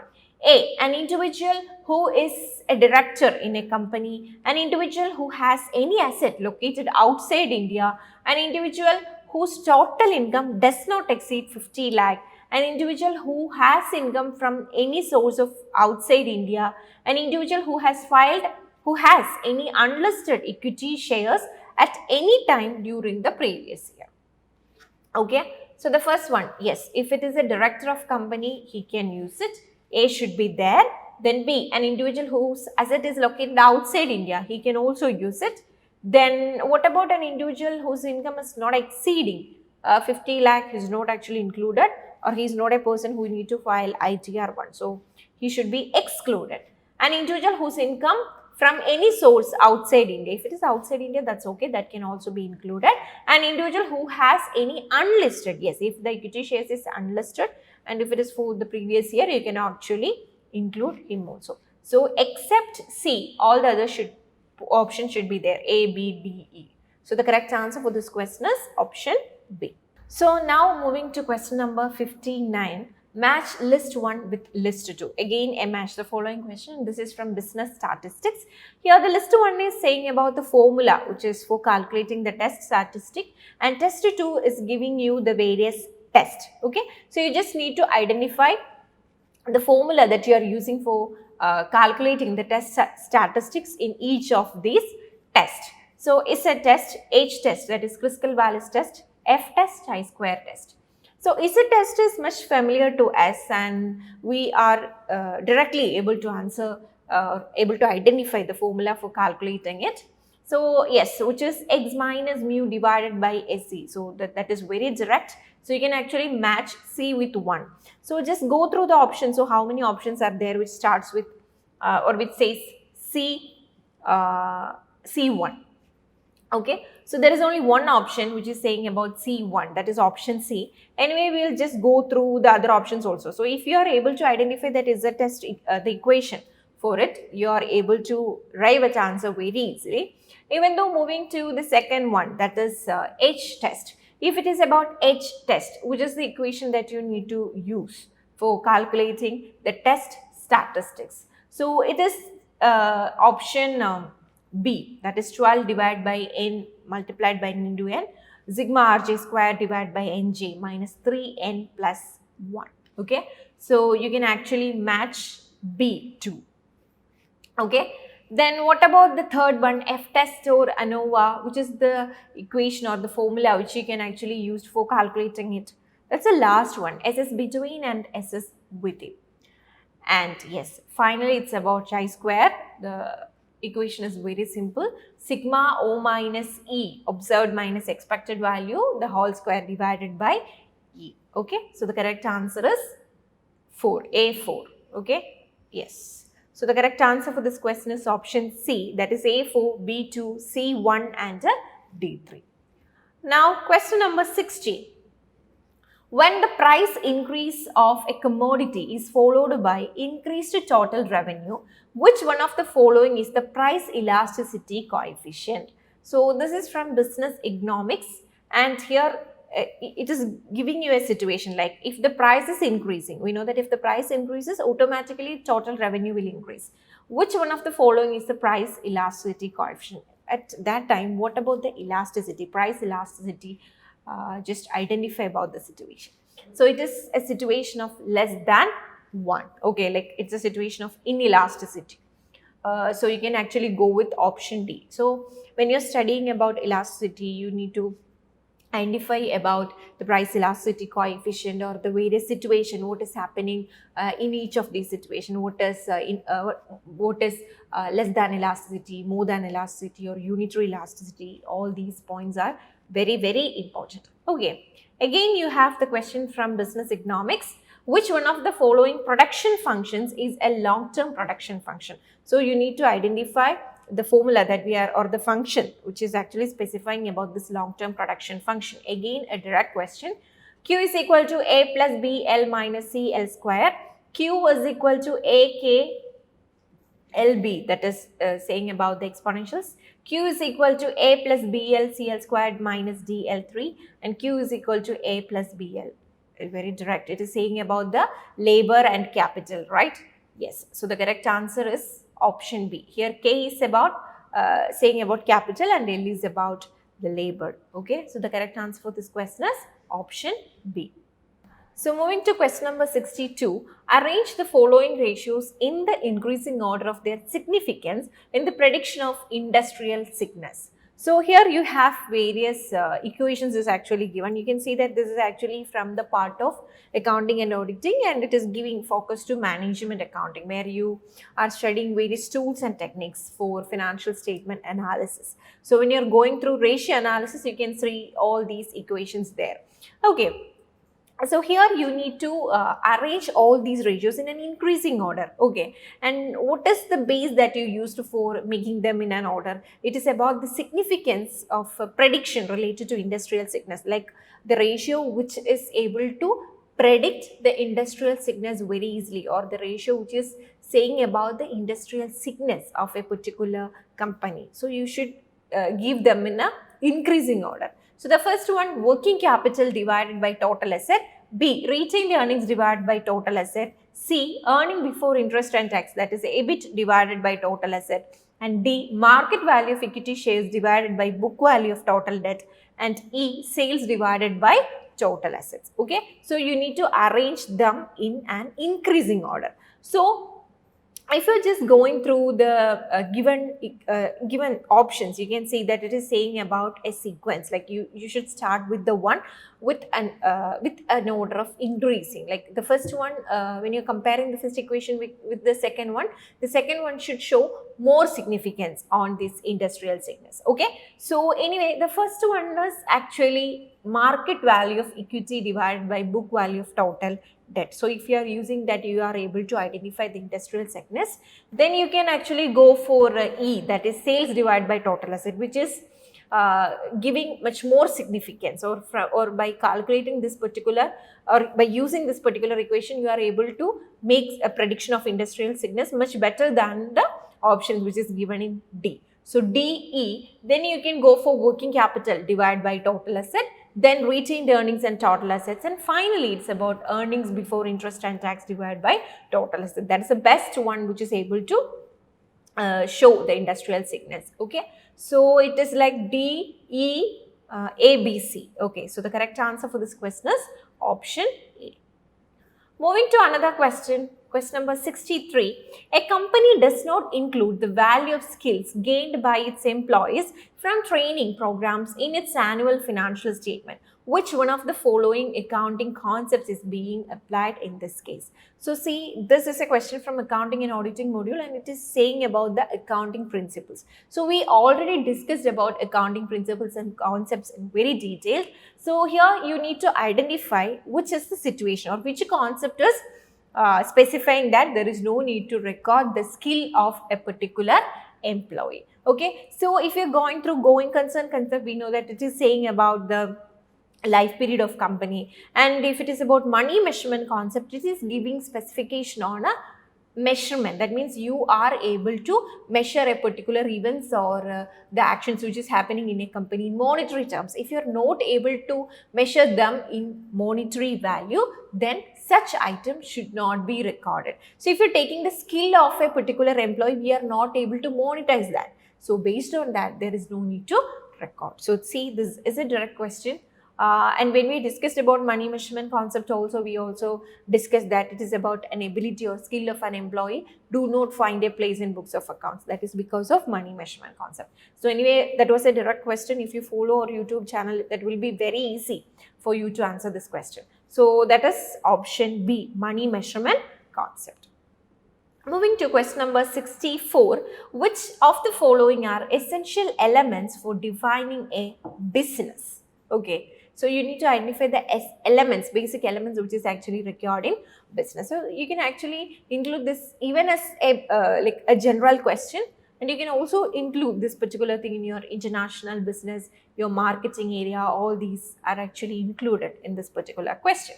Yes. So the first one, dealers, products, market, competitors, functions. So if it is a business, there is a product should be there. That is a necessary. Something is there. So product should be there. That is definite. So B should be there. C, market should be there. Market is also necessary. And competitor is not necessary, but you need to function. Okay, function should be there. So B, C, and D are very important, essential elements. That means you are not able to avoid them. Okay, dealers and competitors are some extra things which is happening, okay, which is not an essential element. So anyway, yes, B, C, E. So the correct answer for this question is option A.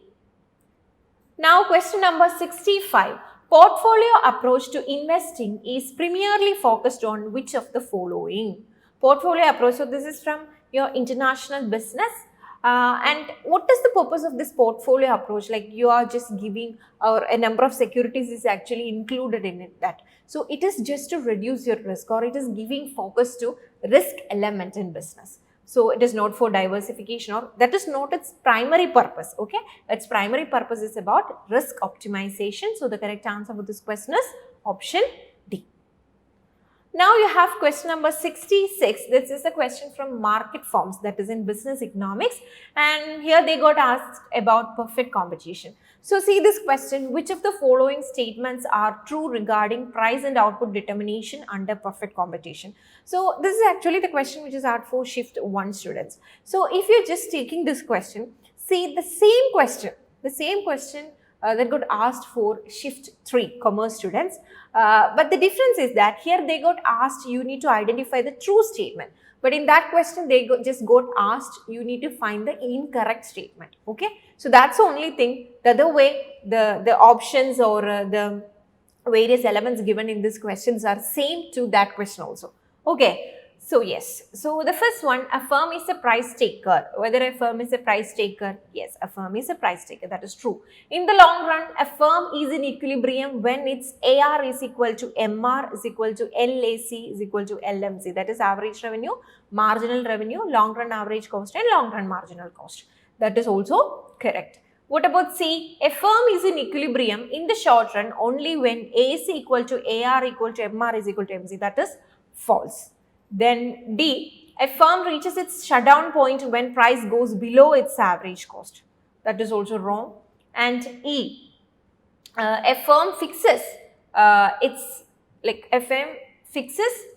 the price of its product when AR is equal to MR. That is also incorrect. So the correct answer for this question include A and B, because C, D, E are wrong statements. So for that question, as I already specified that for shift 3, they got asked the same question, but the question was you need to identify the incorrect statement. So for that, you can actually include the option C, D, E also. Okay. Anyway, the correct answer for this question is option B, as it includes option A and B. Okay. Moving to question number 67. Which of the following forces push up the productivity of employee in an organization? Again, a question from human resource management. So you need to identify the various factors which is actually increasing the productivity of an employee.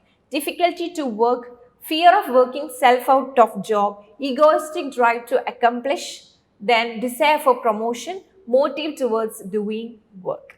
So here you need to identify some positive factors. Okay, there are some positive factors which is actually pushing an employee to give more productivity. If there is difficulty in work, that is not going to give a push for the productivity. So A should not be there. B, if there is fear, then also it is not going to improve your productivity. Then C, egoistic drive to accomplish. If a person is always like he has an egoish mind that he should attain it. Okay, so if such aspect is there, it will of course increase their productivity. Desire for promotion. If a particular person is desiring to get promoted, he will also work hard. So productivity also increased.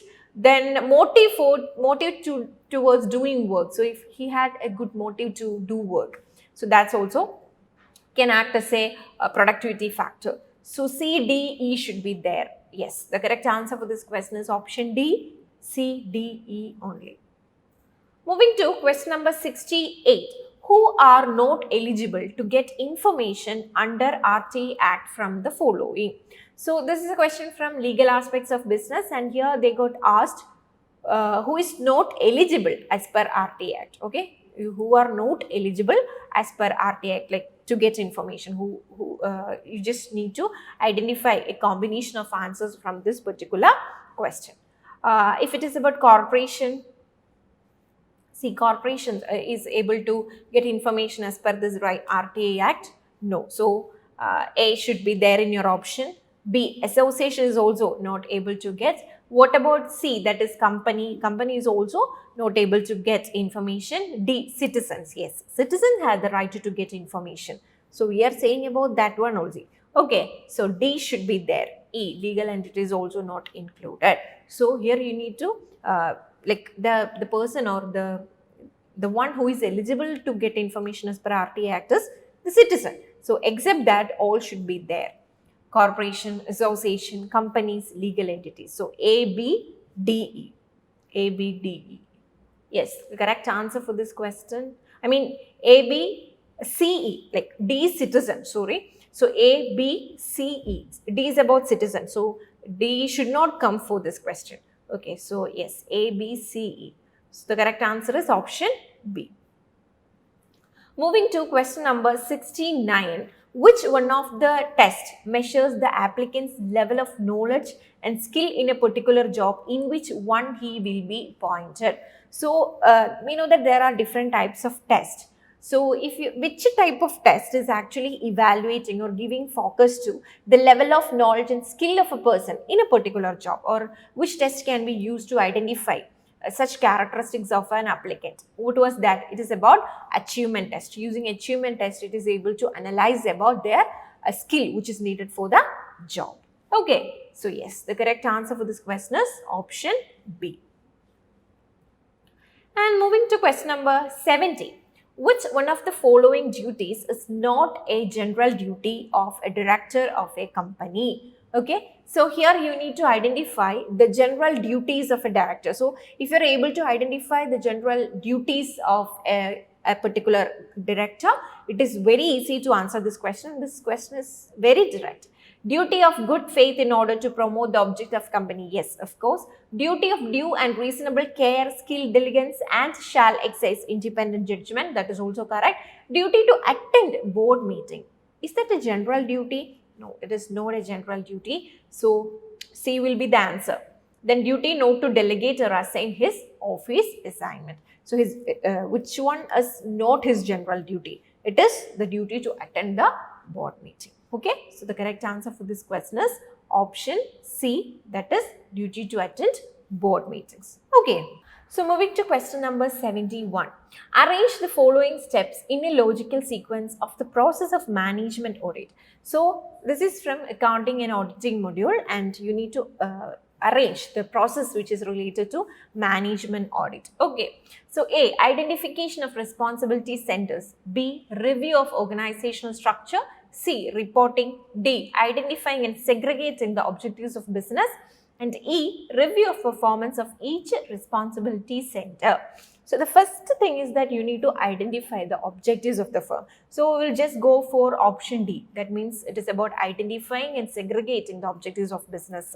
Okay, so firstly it starts with D. Then it is about reviewing the organizational structure. You need to review your structure, the structure of organization. So D, B. Then it is about identifying. After reviewing this organizational structure, you need to identify the responsibility center. So A. Then after identifying, you need to review the performance of each responsibility center. And finally, it is about reporting. Okay. So the order goes like D, B, A, E, C. So the correct answer for this question is option D. Okay. So that was an easy question. Then moving to question number 72. Again, a question from accounting and auditing. The contribution margin can be increased by which of the following? So this is a question from costing area, and contribution margin, it is about the PV ratio. So how you can increase? Okay. So increasing the selling price per unit, whether the selling price per unit increased, what is happening to your PV ratio, whether it increases or not. When you're taking this case, that means if the selling price is increasing, if the selling price per unit increases, we know that selling price minus variable cost will give you contribution. So contribution also rises. If contribution rises, automatically your PV ratio will increase. So A is a situation where your contribution margin is going to increase. So A should be there in your option. Then B, changing the sales mixture and selling more profitable products for which the PV ratio is higher. Okay, so if you're just taking this, you're making a change in your sales mixture, how this and selling more profitable products. So you're giving importance to more profitable ones. So if you're producing more profitable products and if you're giving more focus to that, again that will going to give you more benefits. Okay, so in that situation also your PV is going to improve, or contribution margin, your profit is also going to increase. Yes, B can also be such a situation. So A, B should be there in your option. Then C, keeping marginal cost unchanged. If the cost is not getting any change, what is the benefit that you're going to get? Nothing. Then increase amount of fixed cost. Fixed cost is not going to do nothing with this. Okay, and if this, we know that when the fixed cost is going to increase, okay, if the fixed cost is going to increase, ultimately your profit will decline. Okay, that's also a situation. Then decreasing selling price per unit. If you're increasing your selling price, your PV ratio is improving. So if you're decreasing it, what will happen? Your PV ratio or the contribution margin will fall. So E is not at all correct. So A and B are the only options which can use for this situation. So the correct answer for this question is option C, that is A and B only. Okay. Now question number 73, again a direct question. This is from your income tax area. If the assessee is engaged in the business of growing and manufacturing tea in India, the agricultural income in that case, okay. So if it's a situation of growing and manufacturing tea in India, how much of it is actually considered as an agriculture income, okay. So while calculating this, we will include 60% of income as 60% of such income as agriculture income, okay. So the correct answer for this question is option C. That was a direct question. Again, you have a question from your income tax area. It is about a calculation, okay. So A is entitled to children education allowance of rupees 80 per month per child for 3 children.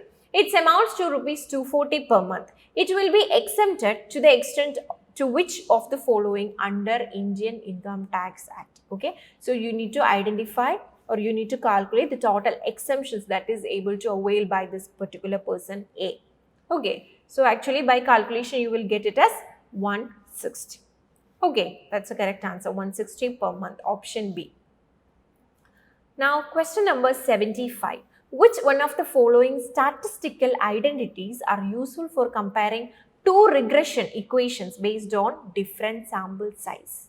Okay, that is again a question from business statistics, and it's a situation like which of the following identities you are using if it's a case of two regression equation and if it is based on different sample size. The size of sample for both these are different, okay. If it is coefficient of determination or coefficient of multiple determination or adjusted R square or it is logistic regression, it's a case of adjusted R square. So the correct answer for this question is option C.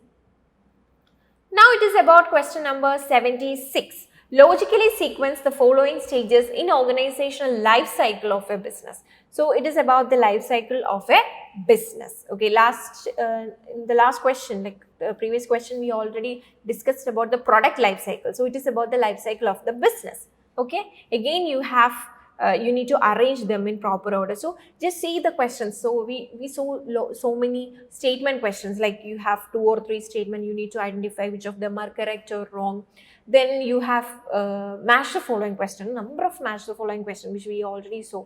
And again see, you have, if it is a case of some process, you need to make them in a proper stages or you need to arrange them in a proper sequence. So all these questions are much time consuming. So if you should have time management, that is necessary. That's why I'm just repeating it again and again. Okay. So yes, so it is about the organizational life cycle of a business. Expansion, survival, consolidation, startup, decline. So it's very easy to go through these options. So firstly, we know that it is anyway it is going to start up. Firstly, it should start. Then only you're going to say about the life cycle. Okay. So first option or first the process should start with option D. So when you're going with D, you have 3 options. Option A, C, D. All these options are starting with D. Anyway, based on that, you can actually eliminate option B as it is starting with option B itself.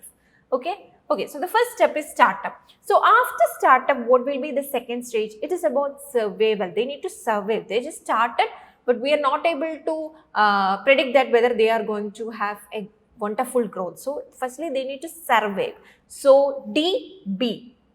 Okay, then it is about consolidation. Okay, they need to consolidate. Then it is about expansion. After that only they are going to make an expansion. And finally, so it's a last stage, like a product life cycle also, its last stage is decline. So like a way that here also the last stage is decline. So if you have an idea that it should start with startup and it should end with a decline, you can make You can see that it is actually specified in option A, C and D. So in all these options, it is starting with D and it's ending with E. But if you have an idea that after startup, it is about survival, then you are able to answer the question very easily. So the order goes like startup. Firstly, it's about startup, then it is about survival, then consolidation, expansion and decline. Okay. Now moving to question number 77, again you have a calculation and it is about calculating interest coverage ratio. See, this is also a question from management accounting, that is about ratio analysis. We already saw a question from ratio analysis. It is about you have to arrange the equations based on the industrial sickness. Okay, so here you have EBIT, that is earning before interest and tax, or operating profit, which is 35 lakh, 15% term loan, which is 50 lakh, working capital term loan from bank, which is 20%, that is for 30 lakh, then 10% preference capital, which is of rupees 10 lakh, and public deposits 14%, which interest is 14% of rupees 15 lakh. Which among the following is interest coverage ratio for the company? So based on this information, you need to calculate ICR, interest coverage ratio. Here you can see that it is about the company is to make a lots of interest payment. So based on that, you are able to calculate by using the equation. Directly you are able to calculate this problem and you will get answer, which is option C, 2.24. So we will discuss about all these calculation, all these problem in detail in another video. So here just we are introducing you the questions and the answer, which is for those questions. Okay. Moving to question number 78, the purpose or the aim of stock split is to. Stock split is a common term which we are normally using in business, finance and all. So here, what do you mean by, or what's the purpose of stock split? Increase the number of shares, reduces market price per share, arrest share price decline, encourage wider public ownership, reduce the impact of cost. So you need to identify the aim. What is the purpose or why we are making a stock split? So you need to go based on that. So when you're making a stock split, the main purpose are, this is also very direct, it is to reduce your market price per share, and also it is about encouraging a public ownership. You need to have a wider ownership. Okay, so that's about B and D. Okay, the purpose is not at all for increasing the number of share, it is to increase the wider public ownership. So B and D should be there in your option, and yes, the correct option for this question is option B. Moving to question number 79.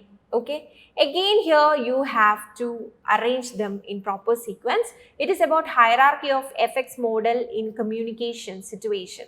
So you can see this question in your marketing module, and it is about, we are studying a lots of communication model like IDA model, all these are part of this. So here they got asked you about hierarchy of effects model. So in hierarchy of effects model, they have just given the proper sequence. So if you are able to study about the hierarchy of effects, it will be very easy to answer this question. This is a very important model and the answer is also quite direct. Preference, purchase, awareness and knowledge, conviction and liking. So this is actually saying about how a consumer is getting to purchase a particular product based on this communication tool. Okay, so firstly it is about he should get some awareness or knowledge regarding that product, and based on that he will have some likings. Okay, he will like something. Okay, and after liking it is about preference. So he likes something, so what all are his preferences? Okay, now it is about after that, like now you have some preferences, and after that it is about conviction. You are convinced with something, and finally it's about purchase. So purchase is the last decision that you are taking. Okay, so first you should get some awareness, and then you should like something, and you should prefer something, and then you should go for conviction, and finally it's about purchase. Okay, so CEADB. So the correct answer is option D. Moving to question number 80. When the incoming partner cannot bring premium for goodwill, then the necessary adjustment for goodwill is done through which one of the following? Okay, so you can see this particular question. This is actually from partnership accounts. Okay, so here the situation is, if an incoming partner, if he is not in a situation, that means we know that when a particular partner, a new partner is admitted into firm, he should bring capital and he should also bring goodwill for the sacrifice which is made by the existing partners or old partners. Okay, so in this situation, if the incoming partner is not able to bring his goodwill, so what is the adjustment or what is the journal entry that you are going, or how you are going to adjust the goodwill? You are preparing goodwill account of the partners, or capital account of new partner, or balance sheet of new partner, or profit and loss appropriation of account. So it is just you are making an adjustment in the capital account of new partner, because he is the person who should give this to the firm. Okay, so we are adjusting it with the capital account of new partner. Okay, so that is very important, just keep it in mind. Okay, you should make adjustment with the capital account of the new partner, which partner is entering, or the which partner is entering to the firm newly. He is the person who is able to, or who should give the goodwill, the share of goodwill to the partners, all partners. So in such a situation, we are adjusting the amount of goodwill that he should brought to business with his capital account itself. Okay, so the correct answer for this question is option B. So moving to question number 81, arrange the following process of making a contract in the chronological sequence from the first to the last. So this is a question from legal aspects of business. So when you are just going through the previous year question, you can see that this type of question, that means just to arrange the process of making contract. This particular question was repeatedly asked. Okay, I'm just saying for the previous year 2 exams. Okay, so this topic is very, very important. We already done video with regards to the Contract Act and all. So just do watch all these videos. So which is very important for the next time. Also, there is a chance that they just can ask question from this area, like it is for arranging this particular process, or it can also be something related to the various concepts of Indian Contract Act. So which we already discussed in detail in our previous videos. So let's start with the options given: agreement, promise, offer or proposal, contract, acceptance. So firstly, it is starting with offer. Somebody should offer it, or somebody should give some proposal. So if you are able to identify the first option, that means it should start with option C, offer. Then you are able to answer the question very easily. So you can see that there is one option which start with option C. So if you are able to know that offer or proposal is the first step, so there itself you are just be with the correct answer. Okay, then after getting some offer or acceptance, like you are just getting some offer, you should accept it. Okay, that's the second step, C, E. So if offering is there and somebody is accepting that, then it will become a promise. So C, E, B. Okay, then it is about agreement. If promise is given with some consideration, you can consider it as a agreement, and if with agreement it satisfy all the legal formality, then it will become a contract. Okay, so C, E, B, A, D. That was a direct question, and the correct answer for this question is option A. Moving to question number 82. So this is a question from business finance, and it is about hypothesis. Okay, so as I already mentioned that when you're going through a particular theory or approach, assumptions are very, very important. So here it is about you need to identify the critical assumptions. Okay, so let's see the question. The hypothesis of irrelevance of dividend is based on which of the following critical assumptions? So you need to identify the assumptions which is given in hypothesis. So the first one, investors are able to forecast future prices and dividend with certainty. That means investors are rational. Yes, that was an important assumption in case of approach. So A should be there. Okay.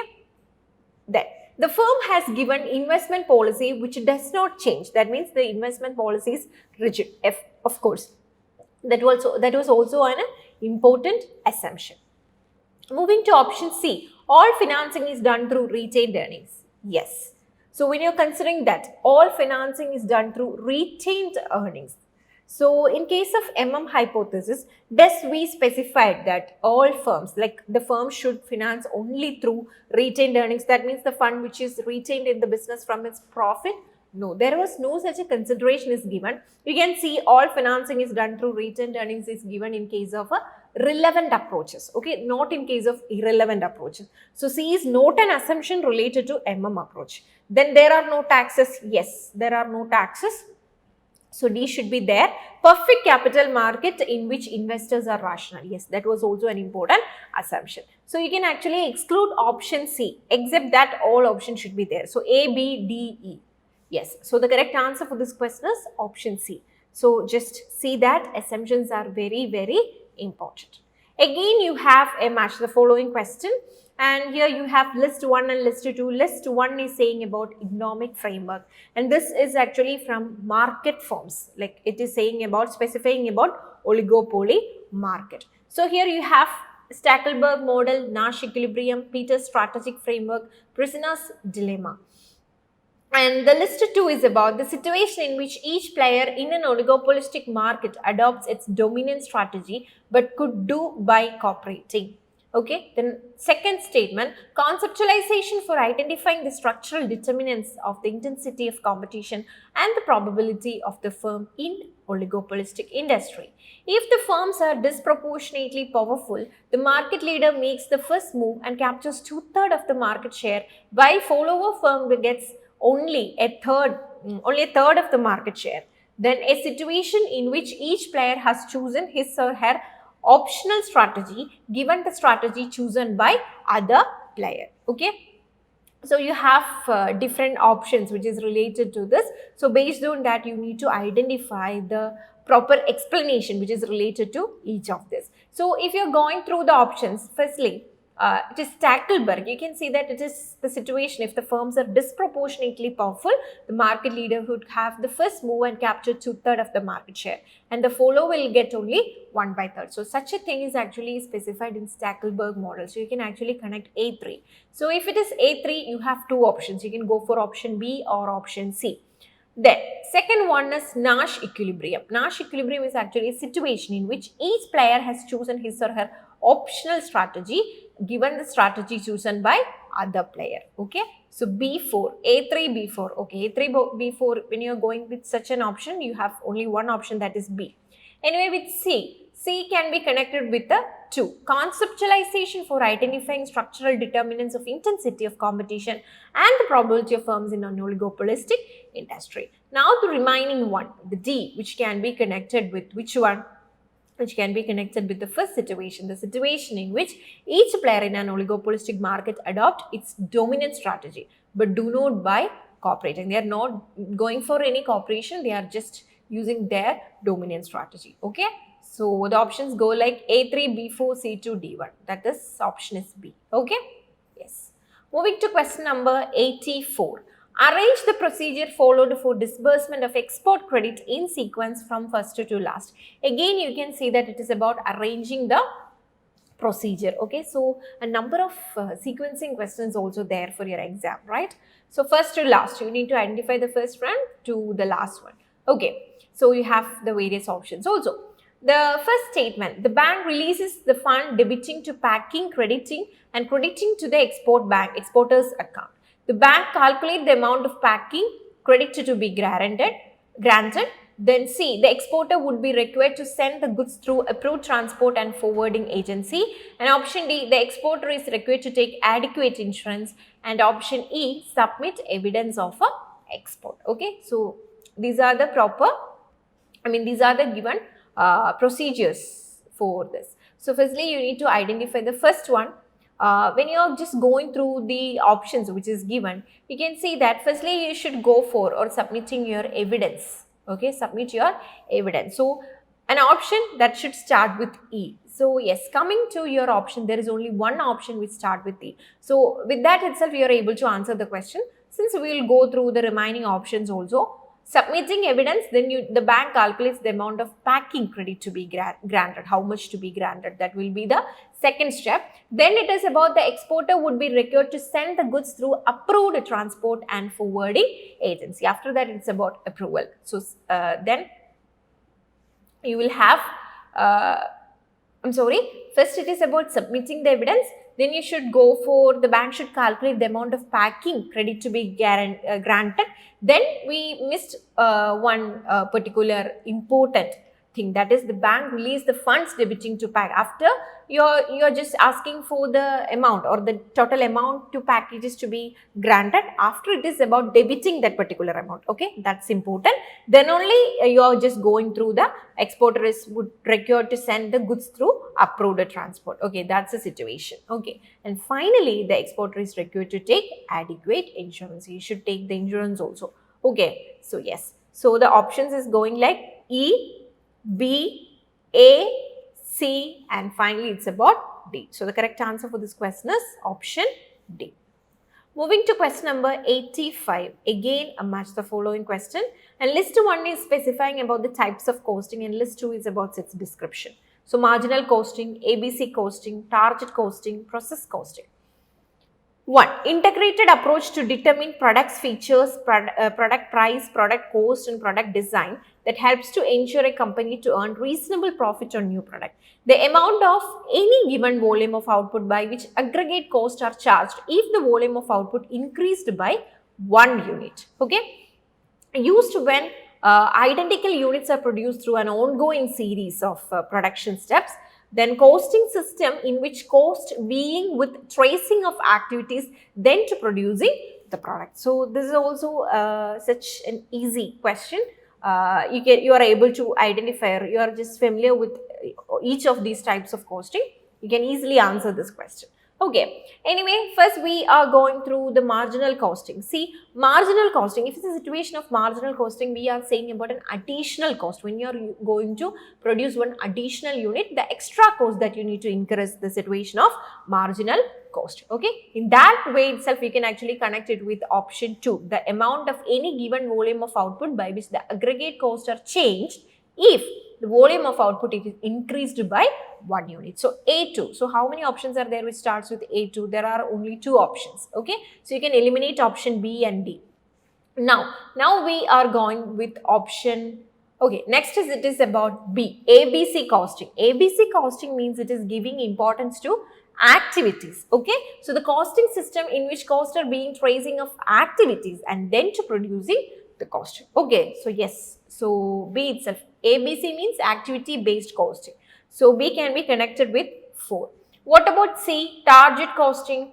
C, integrated approach to determine the product features, price, cost and design that helps to ensure to earn reasonable profit on new product. It is case of some new products. So yes, target costing can be connected with the first option.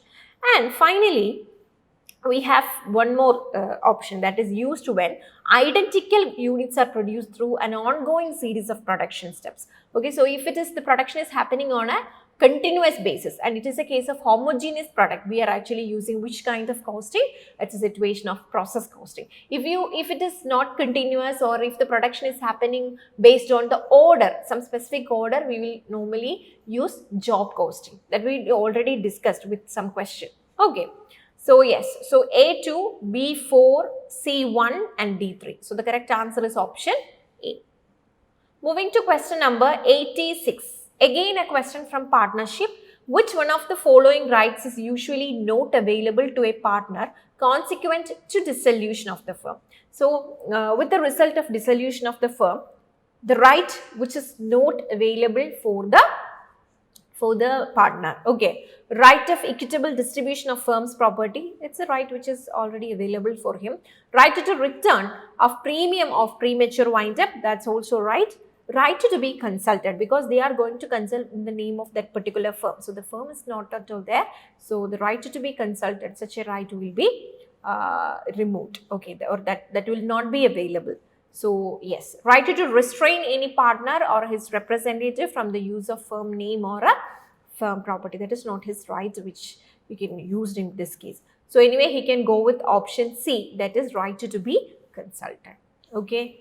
So moving to question number 87. So you can see that this is also a match the following question, and it is about entrepreneurial theory. Okay, so the list 1 is saying about various entrepreneurial theory and list 2 is about its description. So Thomas Cauchy theory, Rotter's locus of theory, control theory, Meckelin theory, Max Weber's theory. And when you're coming to list 2, highlights the self-confidence of a person and the dependency on fortune and external environment for becoming an entrepreneur. So a particular entrepreneurial theory says that to become an best entrepreneur, you should have self-confidence and you should depend on fortunes, and you should also give importance to external environment. So this is actually specified in Rotter's locus of control theory. Okay, so you can actually match 1 with B. So B1, how many options is there? Okay, you can see that 2 options is like B1. So anyway, that is correct. Now moving to the second situation, that is religious beliefs are the driving or restraining focus of entrepreneurial activity. So your activity or your entrepreneurial activity is based on your belief. If it is based on your religious belief, so who is specified such, or who just thrown such an entrepreneurial theory? So when you're considering the various entrepreneurial theory, it was by Max Weber who specified that religious belief is the base. Okay, so you can match D with 1. Then the environment in which an individual is brought up determines his entrepreneurial urge. So the environment or the situation in which he is actually brought up, okay, that is the situation, that's the thing which is giving his an entrepreneurial urge. So this is actually specified by Thomas quotient theory. Okay, so you can actually match it with 3. And finally, the need for achievement drives and stimulates. So if a particular person has a need for achievement, he will also stimulate with entrepreneurship. So such a theory is actually brought by whom? That was by the McClelland. Okay, so McClelland was the person who just said that it is your achievement need that will specify you. So A3, B1, C4 and D2. Yes, so the correct answer for this question is option A. Moving to question number 88. Which one of the following approaches of capital structure pleads that debt financing initially increases the value of the firm? However, excess debt financing beyond a particular point reduces the value of the firm.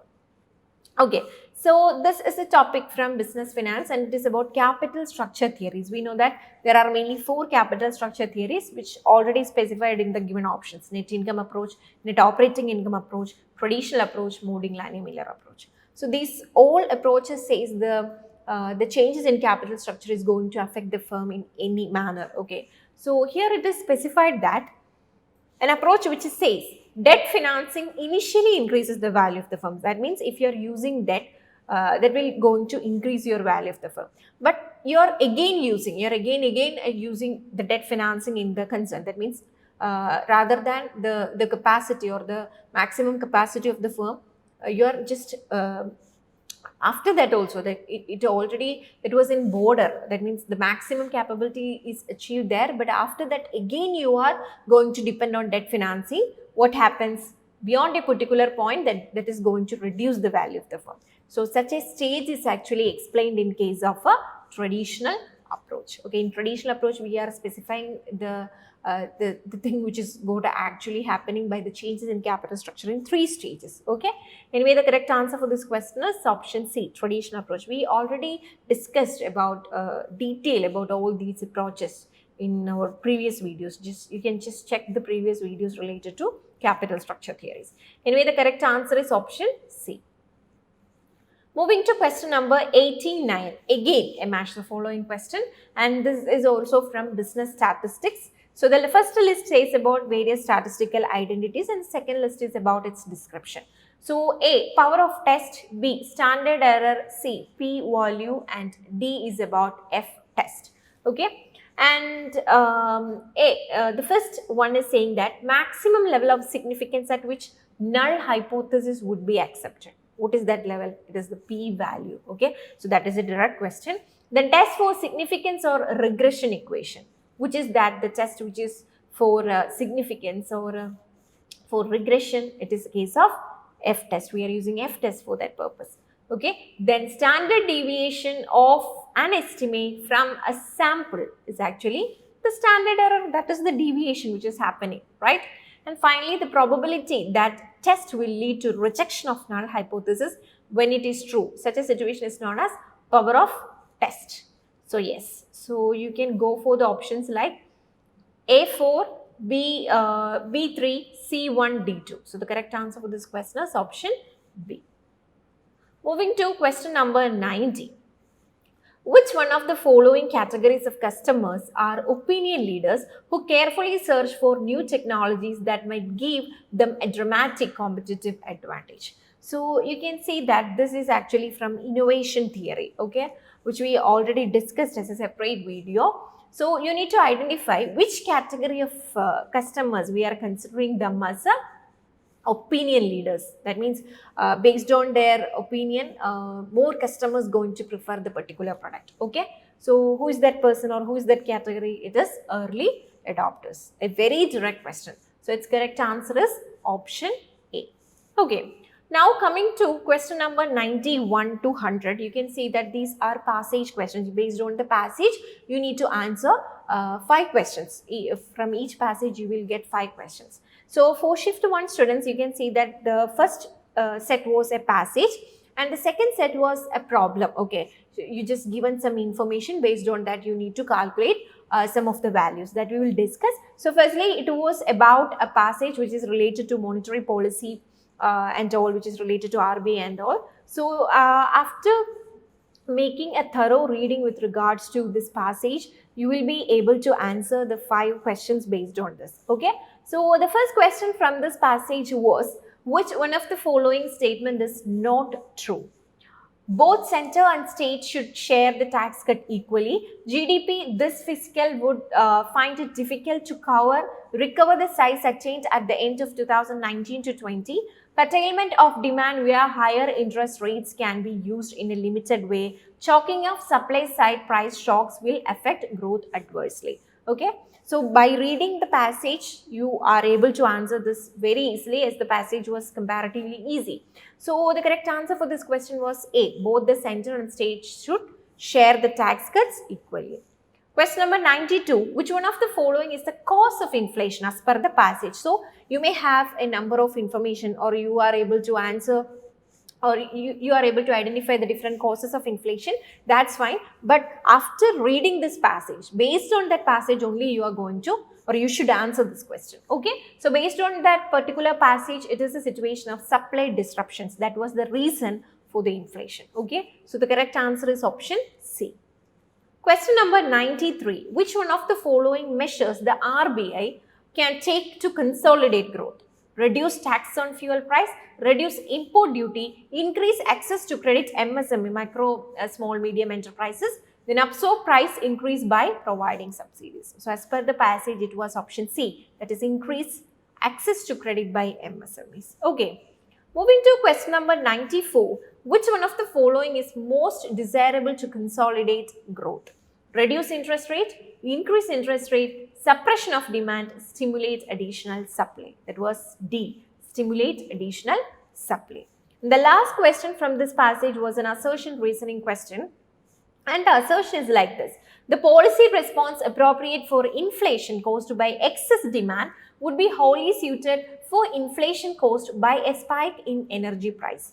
And reason, the right way to combat elevated inflation right now is to reduce the burden of the taxes that energy bears in India. Okay, so by reading this particular passage, you can see that A is not correct. A is an incorrect statement. But when you are going with the reason, it is correct one. So you can say that A is incorrect and R is correct. Yes, so the option for this is option D. Now, here you have a table of information.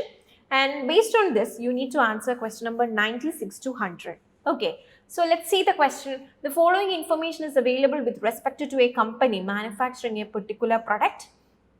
Sales per unit is given 20. Variable manufacturing cost per unit 11. Variable selling cost per unit is 3. Fixed factory overhead per year is 5,40,000. And fixed selling cost per year is 2,52,000. Okay, so based on this information, you have 5 questions to answer.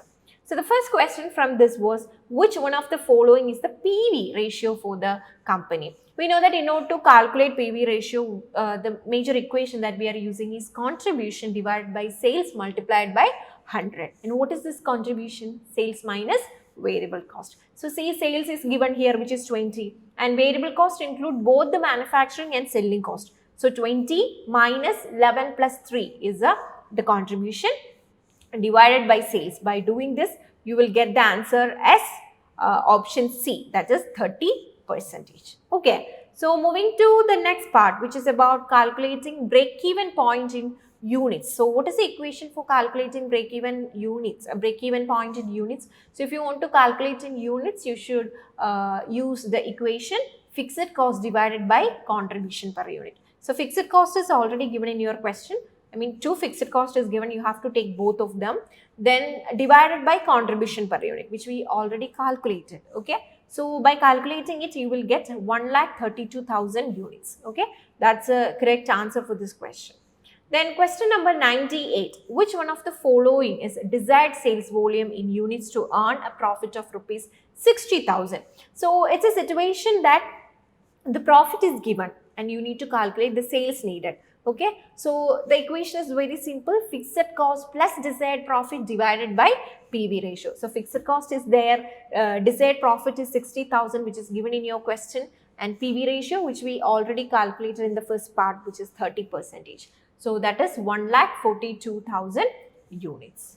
And moving to the next question, which one of the following is the desired sales in rupees to earn profit? So here, if it is a case of like you need to find the sales volume in units, you need to divide it with the contribution per unit. Okay, and if you need them in rupees, you should divide it with the PV ratio. Okay, so fixed cost plus desired profit 1,20,000, then divide by PV ratio. You will get the amount as 30,40,000. Okay, 30,40,000.